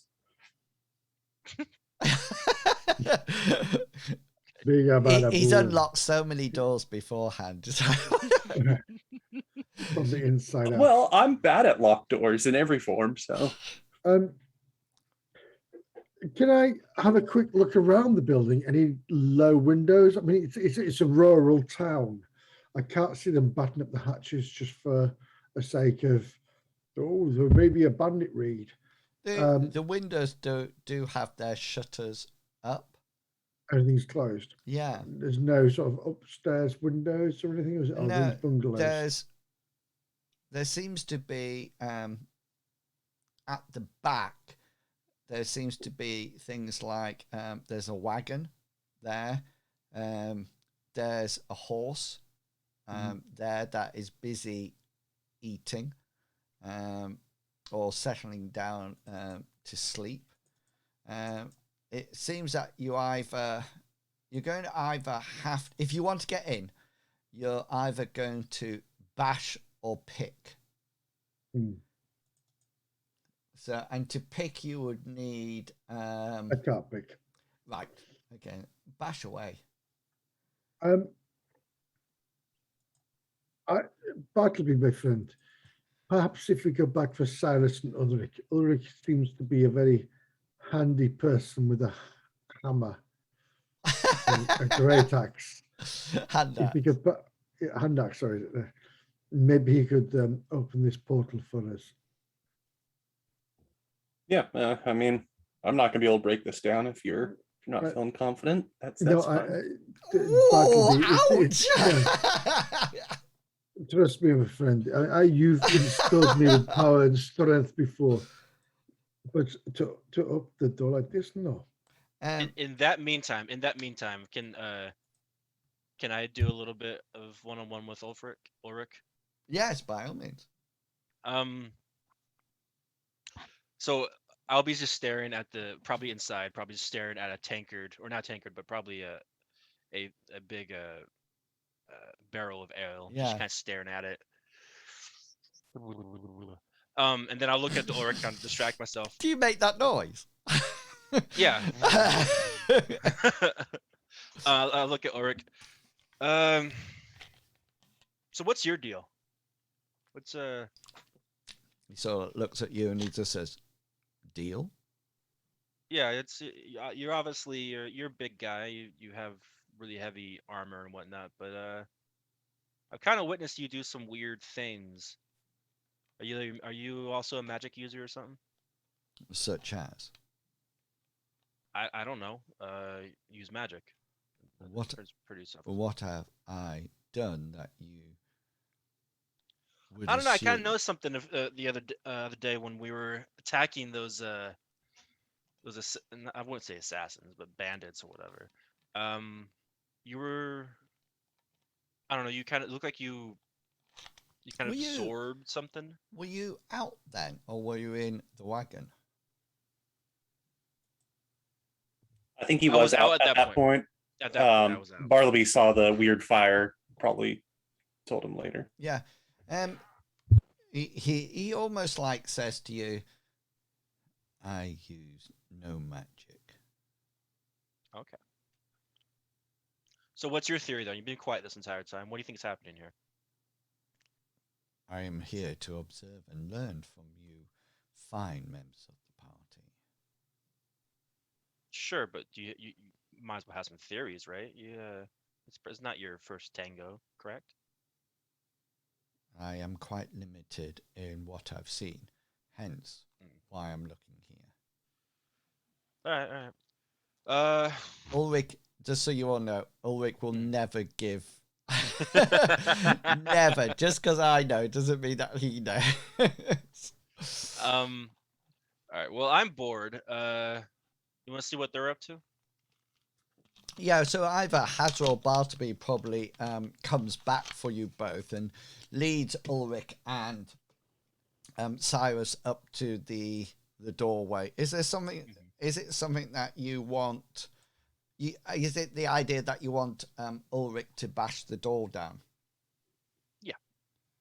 Yeah. Okay then. I was going to push for Cyrus to do it so that he doesn't feel small next to big ol' Ulrich. Cyrus could do it for sure. Yeah, you feeling confident tonight, Cyrus? Yeah, I am. I'm feeling super confident. So because the Order of the Phoenix, you guys are trained to break things down. It's sort of like we're trying to break down mentalities and defenses, not really doors. But I can see what I got.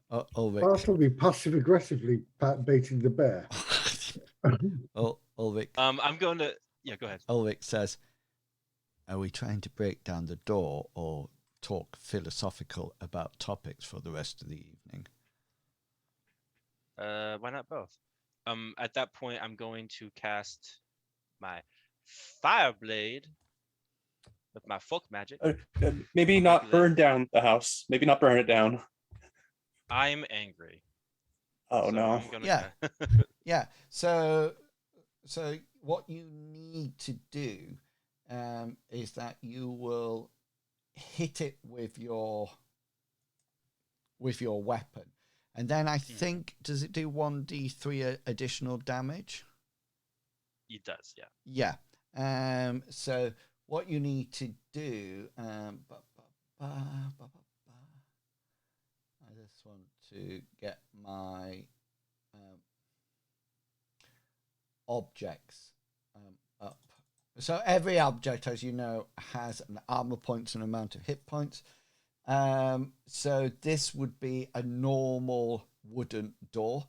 So it has 4 armor points and 25 hit points. Okay, so the armor points are used to, if you were stood behind it, you would it would absorb 4 points of damage.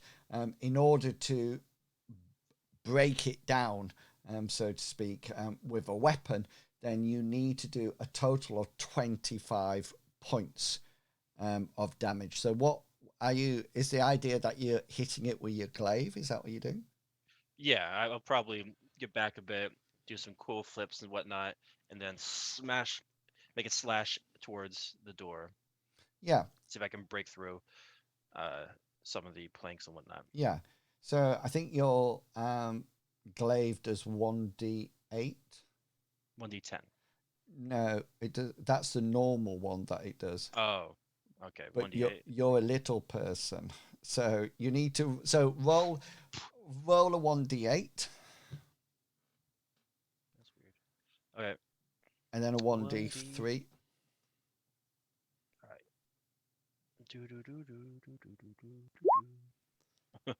Okay. And a 1d3. Oh, damn it. /roll 1d3. Yeah, so you take your glaive comes to life with the fire blade, and you whack this door. Yeah, and then you take it back. You notice that some of the wood has been burnt by the flame. So yeah, you can hit it again. Oh yeah. Jeez. Yeah, 6 points, 1d3 as well. So that's 8 points. And do you have 3 actions per round? Yeah, I do. Yeah. Okay, so you can hit it again this round. Oh, Finally. That's so that's 16. That's how we do it. 16 1d3. 4. 16, 18. Okay, so that's the end of the first combat round. Just to let you know, the reason I'm counting combat rounds is because of fatigue. Mm-hmm. So at the end of this next round will be, if it's not down, you'll still have to make an endurance roll to resist being fatigued. So that's we're at 18 now. So this is the second combat round. So yeah. No, does the door get to hit me back or? No, yeah. Somebody inside us opens it out. Stop it! Hello? Hello? Did Anybody somebody here? knock? Oh, sorry. I was upstairs. So Oh this God, is it's like a flashback from my life. 18. So yeah, you start to hit it again with your burning glaive. So that'll take it up to 26, which means that the door's not shattered into pieces or anything like that. What you've managed to do is damage the door enough at a hinge or at the point where the bar comes down on it or something like that, and you've managed to hit that, and the door will now open. It might be a little bit shaky, but it will naturally open. Inside there seems to be a room that seems to have a lot of papers. You can see this from your glaive that's glowing, but also Bartleby's torch. I'm assuming that you will all venture inside. Ulrich will keep guard if need be. Mm-hmm. Yes, indeed. Okay, so you go in. It seems that this front part of the house is all to do with the business side of things. It seems to be there's paper on desks. There seems to be 3 desks in roughly a horseshoe shape, and there's paper on the desks and quills and things like that. And there's various ledgers around. You do notice at the back there is a doorway, and when you check down there seems to be a very small living quarters and some beds, 2 beds, and there's a man and a woman who you assume would be the master logger and his wife are asleep in the back. Bartleby has training with bureaucracy and commerce, so he'd like to put his childhood training to the test and see if he can't figure anything out from the paperwork here. Okay. Specifically, trying to confirm the date is one of the big things, or the last known date of this town before it went under. Okay, so you can actually augment your commerce skill because this is written documents.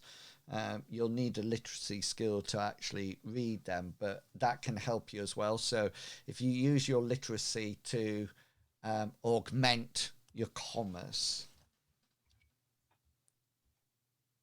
Okay. Here is my augment. Oh, great. Commerce +8. And here is my commerce roll. Yeah, that'd Beautiful do. roll. I'm not going to ask you to roll it again, despite having 3 luck points here. Yeah, you can tell from the ledgers that the last shipment to actually be sent to Lindo was approximately the same time as you're missing from when they would have left to actually get to Lindo on time.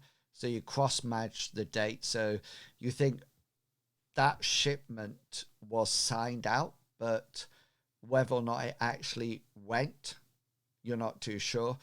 But so there's almost like a 2 months gap between that last ledger entry and where you are today.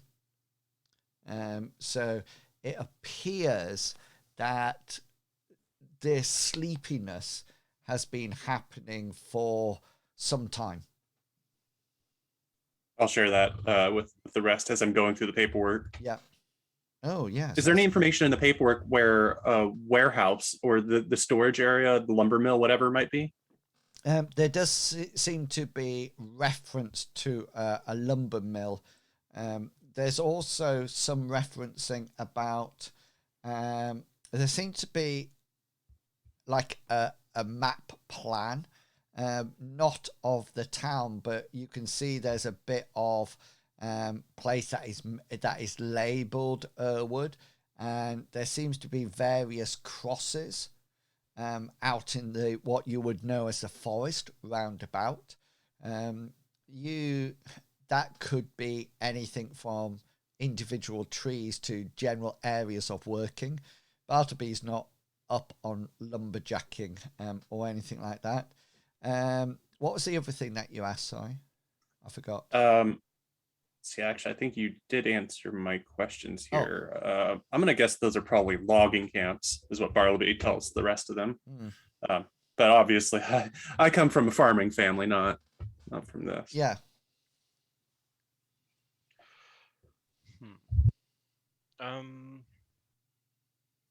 I wish Bartleby warehouse was able to express what he's reading out loud. Bartleby, you asked for a warehouse. Yeah, if there's any warehouse where lumber's stored. Yeah, there's no sort of like mention. There's mention of warehouses, or staging posts where they load up. You don't think it's probably all in a building. The wood's quite tough to be outside.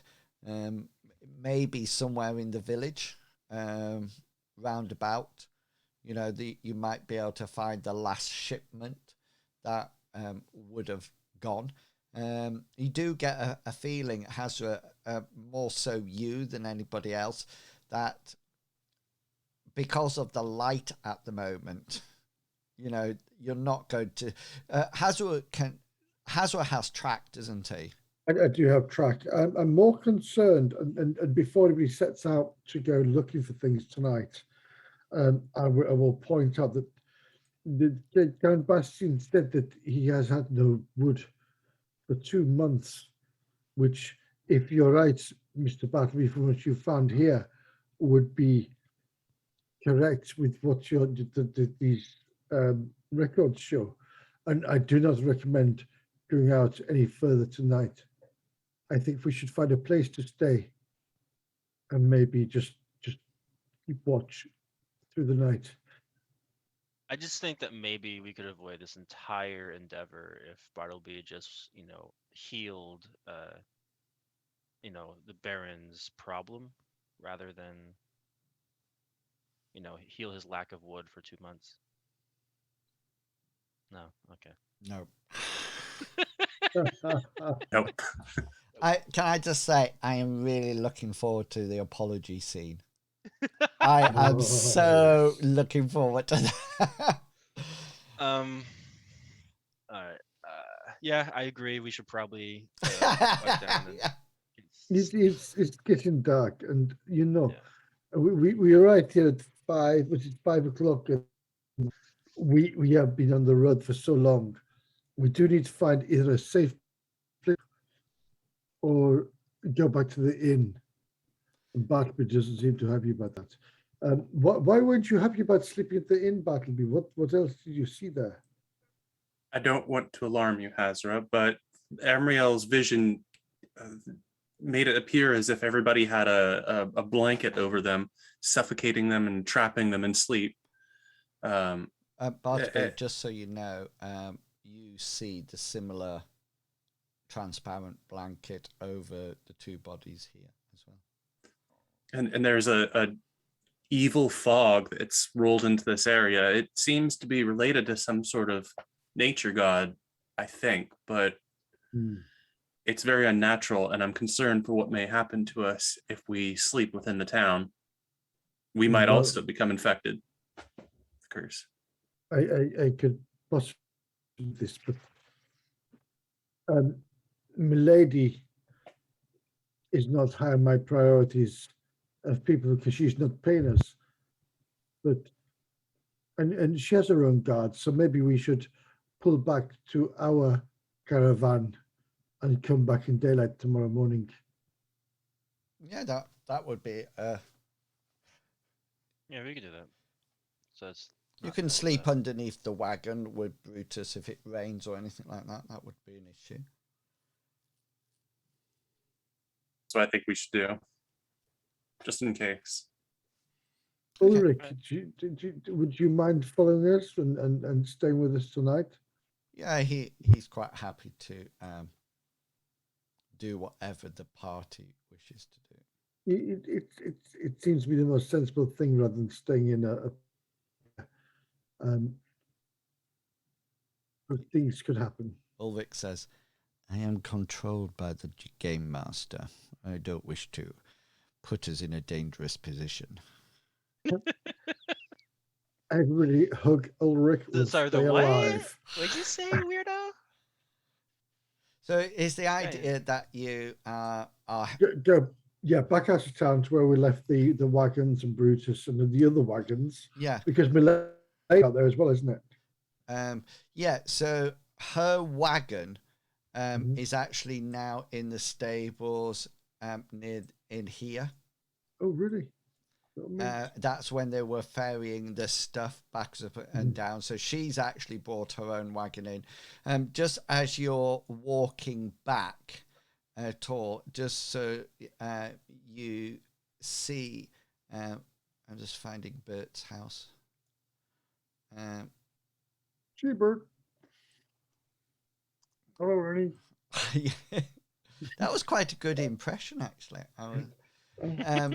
So I'll mark it on for you. So as you're walking back, this might have to zoom out our ping as well. This seems to be Bert's house. You got it? Yep. Okay, so this is the inn. So you're going to go back to your wagon to Brutus outside and sort of like a camp outside for the night. I'm assuming you're just setting up the normal watch procedures. Yeah. Ideally. So I will set some traps out to catch any animals out there as well for breakfast. Yeah. Okay. To be safe. Just roll your survival skill, so we see how well you do. Yeah, you managed to set some traps and then get some food ready for Meats to eat. Yeah. So just so you know, the whole evening, the night watches goes completely uneventful.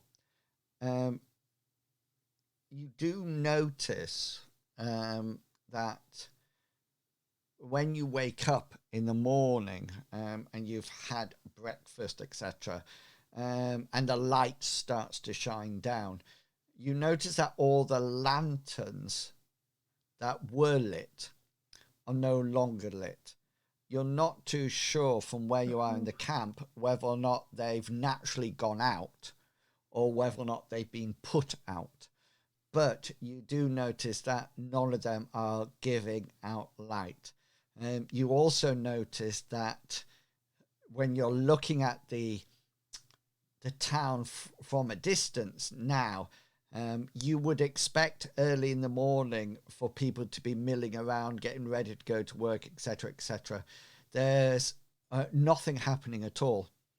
The only things that you see are some animals, like the odd dog walking around, birds flying around, cats, doing their business here, there, and everywhere, but no people at all. No people at all. It's as if they're... Well, you can go and investigate if you wish. We kept watch in shifts, didn't we? Yeah. We've And nobody noticed anybody putting out lanterns? No, not at all. But they might have just burnt out. Yeah, we could see that if we get approached. Yeah. Somebody sorry that it's so boring, this adventure, whoever. No. I was yeah. I'm in character. I just woke up. I'm obviously yawning still. Yeah. A yawn is a silent scream for coffee. That's true. That. Yeah, do you not think it is? I love it. Really is, and I drank all this. I'm still caffeine. Okay, so is the plan to go back to to investigate the village? Yes. Yeah. We're going back to the inn, aren't we? Back to the tavern. Yeah. Yeah, I'm more interested in finding out if the servants are still okay. Yeah. Okay then. So, what's Bartleby and Cyrus going to do? So Bartleby, I think the person probably knows most of the history. If we could try to wake up the scribe or the person that we broke into their house, maybe they'll be able to give us some information add up to their this massive issue, or at least give us some insight rather than a very, very stupid lumberjack. Can you see the inn now? Yeah. Do you yes. Notice all the candles are off? Ooh, very nice. Yeah. Isn't that good? It is nice. It's a good touch. Yeah. So several things that you notice on the way back and when you arrive at the tavern. Any lanterns that were outside at all, you can easily tell that they just run out of oil. Mm-hmm. That's it. You also notice that when you get into the inn, the candles have burnt down, to virtually nothing, and then naturally put themselves out. The fires in both the tavern and the kitchen have died down. It's just a few embers there now, and that's it. You also notice that the servants seem to be cleaning up in the kitchen at the back. It would appear that food has been served and breakfast has been done. The two guards acknowledge you as you walk in, and sort of like nod, and yeah. Hasra's going back to the tavern. What about Cyrus and Bartleby? Are you going back to the tavern as well, or is there anything else that you would like to be doing? What do you think, Bartleby? Should we go to the tavern, or should we go to where we went yesterday and try to wake up that person? I think we should go to the tavern first and see if there's any difference with the lady, the guards, and the servants. And then I think your plan is very, very smart. We should go try and wake up somebody knowledgeable, or at least a little bit more willful. Right. Who doesn't seem like a tree trunk fell on his head. Yeah, exactly. I'm sure if we find there's at least one person in this town that hasn't had that happen to them. So, interestingly enough, when you all arrive, well, shortly after you all arrive, Milady comes down, and she sort of like greets you all and says, "I do think today is the time that I need to find my husband. He must be here somewhere." Can you describe him? He's probably asleep like the rest of them. Yes, oh, sorry, all the people are still asleep on the tables, by the way. Yeah. He says, well, she looks at you, Cyrus, and says, "He is taller than you, most definitely. I would say at least 6 feet tall, very broad and masculine shoulders, a twinkle in his eye, and a chiseled facial features that quite seriously you would die for. Of course, he is handsome, and well, a minor side point, he is also very rich." Sounds like a go-getter. Yeah, well, if we see him, based on description of attractive person who's tall and rich, we'll get back to you. Oh, that would be so kind. I will go and also search around the village to see if I could see him anywhere. I am growing ever more fearful that he might have succumbed to whatever has befallen these sleeping people. Okay. Go ahead. Bartleby, should we head out? Yes, I think so. Right. So, Bartleby and Cyrus is going up to the Master Logger's place. Is that where you're going? Yeah. Yeah. Yeah. Hasra? Muted. Have I just talked to the servant store? Or... Yeah. What? I just want to ask them, did anything strange happen last night? Were you safe? They, all of them are there. The one who was ill beforehand is obviously still recovering, but he seems fine. They sort of like answer your question truthfully. You had a good influence roll beforehand with them, and they sort of like say that everything's fine, and they also say things like, "We really hope she does find her husband today." Have you seen her husband before? "Oh yes," they all say. We've seen him. Very handsome he is, and rich. But you are a servant. How would you know his monetary value? I do by not what know he how much wears, his finery that he has. I have a lot of money, but look at how I dress. And they sort of like look at you as if to say, "Well, if you had money, why would you not dress fine?" Yeah, but a lot of people dress fine, from my experience, don't have money. They pretend to have money to or set up or an like appearance. Or it could be like Bartleby's superiors who don't apparently Yeah, have money but dress really really fine for some reason. Yeah.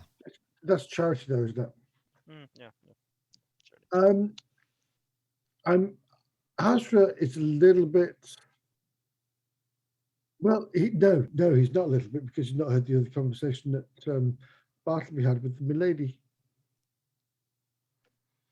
So he'll take that sort and say, "But you be safe, and any problems, remember to tell me, please." Yeah, and they readily agree with that. So when Cyrus and Bartleby are off to the Master Logger, is Hasra just staying at the inn? Or No, I will go with them. Okay, Mm-hmm. cool. Okay, so you head back up to the Master Logger's place. What's the plan when you get there? When you get there, what would you like to do? Bartleby is going to call upon his goddess to dismiss the magic. I'd like to really emphasize the dismissal part when I cast that miracle in front of Hasra. Yeah. Amriel just says, "Be gone." Yeah. So you need to specify who you're doing it on. I was assuming the main guy, not his wife. Okay. And the other thing that you find, this spell has not dismissed as easily as your other spell. Okay. This one seems to have a little bit more power behind it. You do dismiss it, but it seems to be stronger than the other one. Yeah, and the Master Logger sort of like wakes up and does the usual, "Where am I? That must have been a nice sleep. What are you doing in my house? Why are you standing over me and my wife in the bedroom?" So yeah, what's the tale you're going to tell? And He's a priest. He likes to watch. Yes. Well, I'm an acolyte of the faith of Amriel, and I'm here to help. It seems something has befallen your village that has made everybody fall asleep. I gestured to his wife. Yeah, while you're talking, he's saying, Mabel, wake up. There's 4 strange men in our house. Mabel. Well, I'm pretty normal. They're kind of the strange ones. Not Saturday. He sort of like says, "You're not going to do us harm, are you?"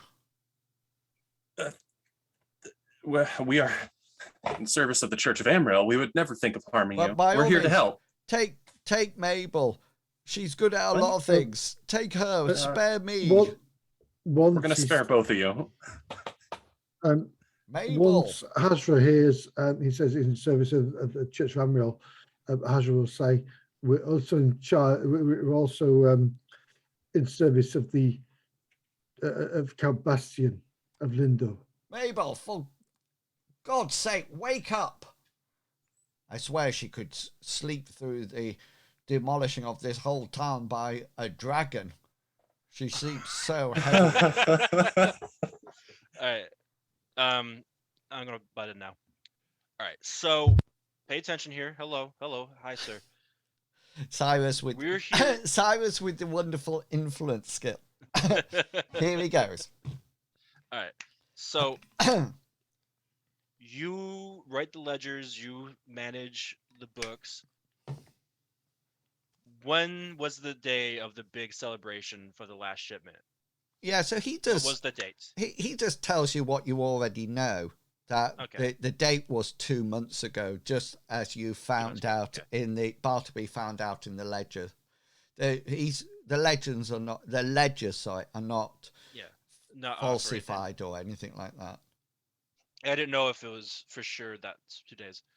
Was there anything to your knowledge that seemed weird about that day? Was there a big celebration that everyone was drinking out of the same tankard?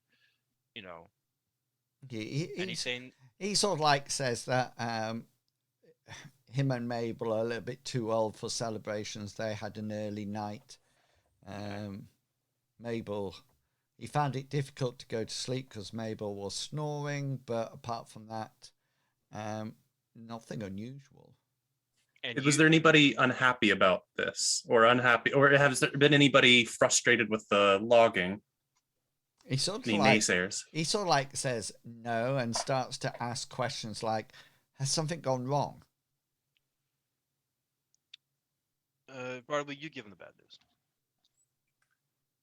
Everybody in this town seems to be asleep and has been asleep, and we're trying to find out what could have caused this. Perhaps if there was something disturbed in the woods, or if there was some person claiming there would be doom and curses if this shipment went to Lindo.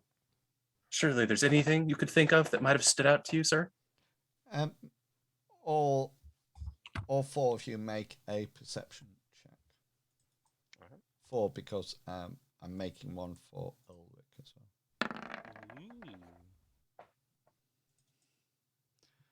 well.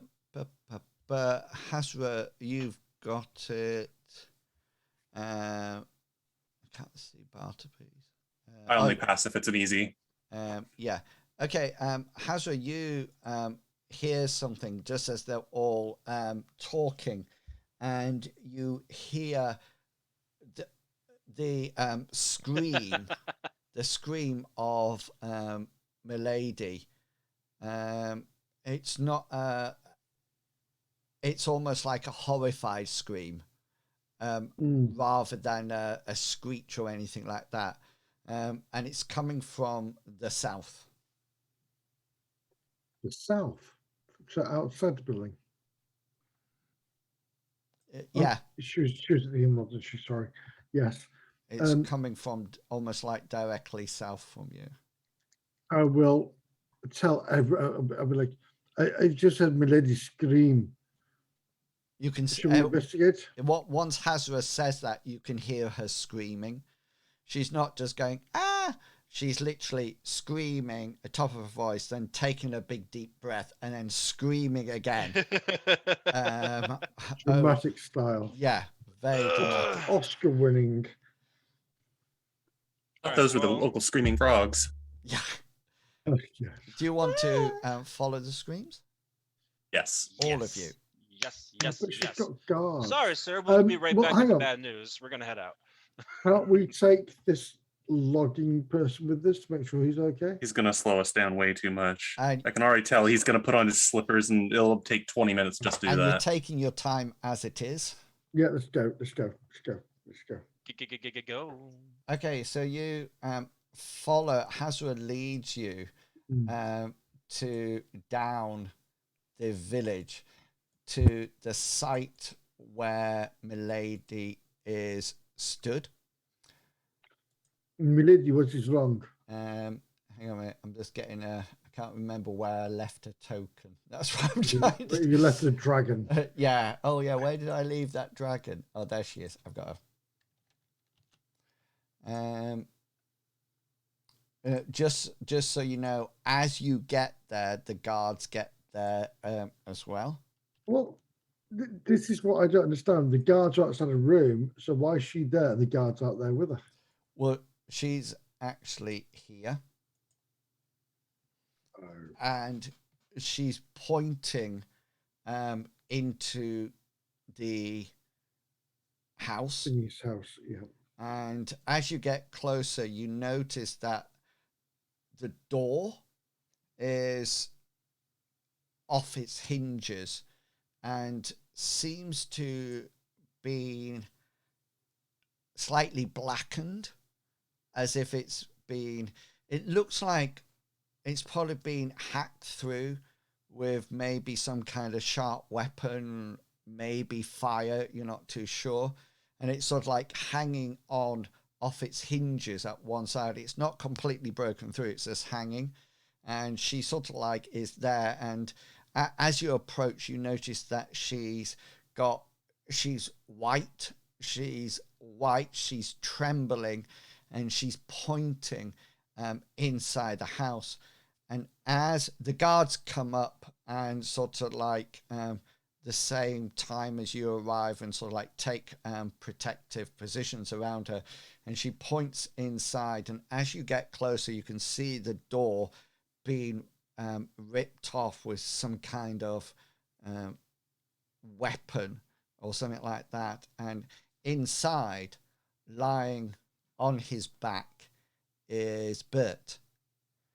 And fortunately, he's not asleep. And it doesn't take any of you to have a roll to notice that he's dead, because it looks like something has been feeding on his open chest and stomach. And he's just sort of like, looks like he's been ripped open. And Hasra, you immediately, as soon as you see it, you get visions of an animal. You know, this is what animals do. Rooting in the chest for meat. Yeah, but the ferocity of the whole scene, as if a wild animal has attacked Bert, and Bert's on his back. And my lady turns round to you both, to you all, and says, "Is he dead?" What were you? And yes. we will leave it there before Cyrus. So Cyrus has got a whole week to think of a sarcastic comment. Back. Yeah. Bert is definitely dead. Bert. Yeah. Bert, come on, man. He's sort of brain dead to begin with, though, to be fair. You can't say that about people that has lesser intelligence than you, Bartleby.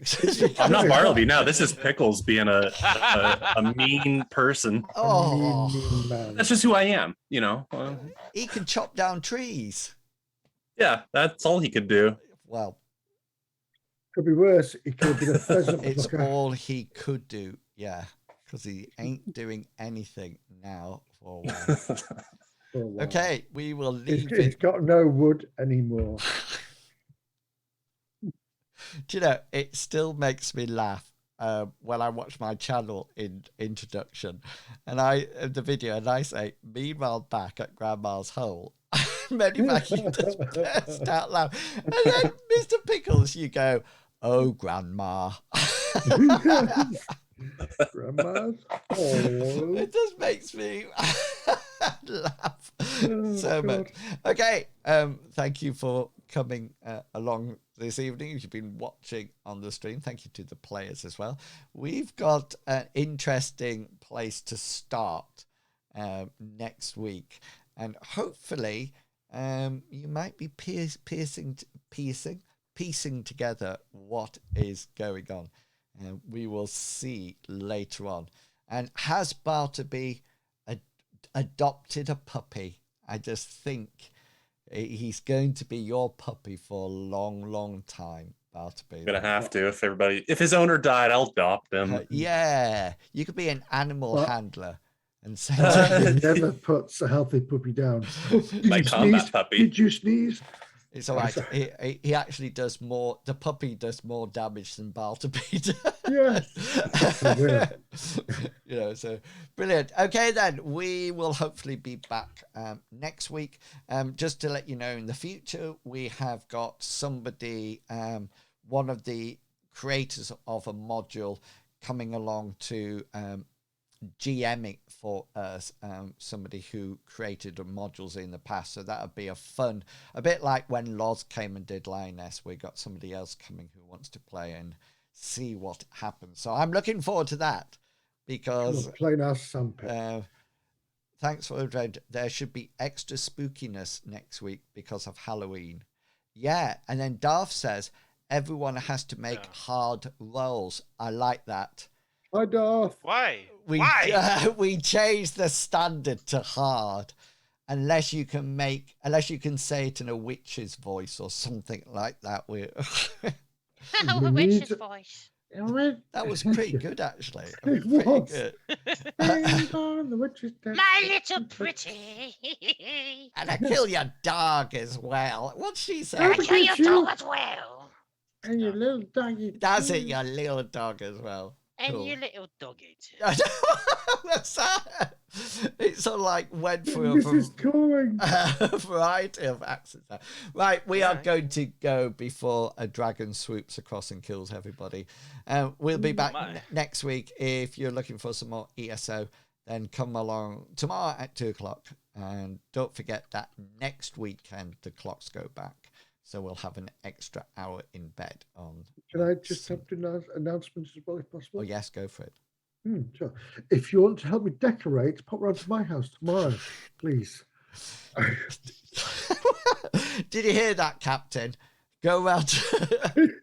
Yeah, no, I'll start walking now. See if I make it there. Get a quick flight. It won't take long. Yeah. Fine. Yeah. Well, enjoy your decorating. I'm so pleased that I'm not decorating. And I've spent all day baking, so it's been traumatic. So, yeah, we'll see. Not California baking, by the way. No, that would be streaming. I do California Wake dreaming. and bake. Yeah, that's it. Right, we are going to go before we end up that it's like midnight and we're still here chatting. Yeah, we'll be back next week. Tomorrow you can come along and do ESO. And if you'd like to help Medivac with the decorating, then just send him a private message on Twitch. Until then, look after yourselves, stay safe, stay positive, and it's goodbye from me and it's goodbye from them. Yes, we did it. Yeah. See you all later, everyone. Bye. Oh, I did the wrong screen. We went to be right back. Oh, no.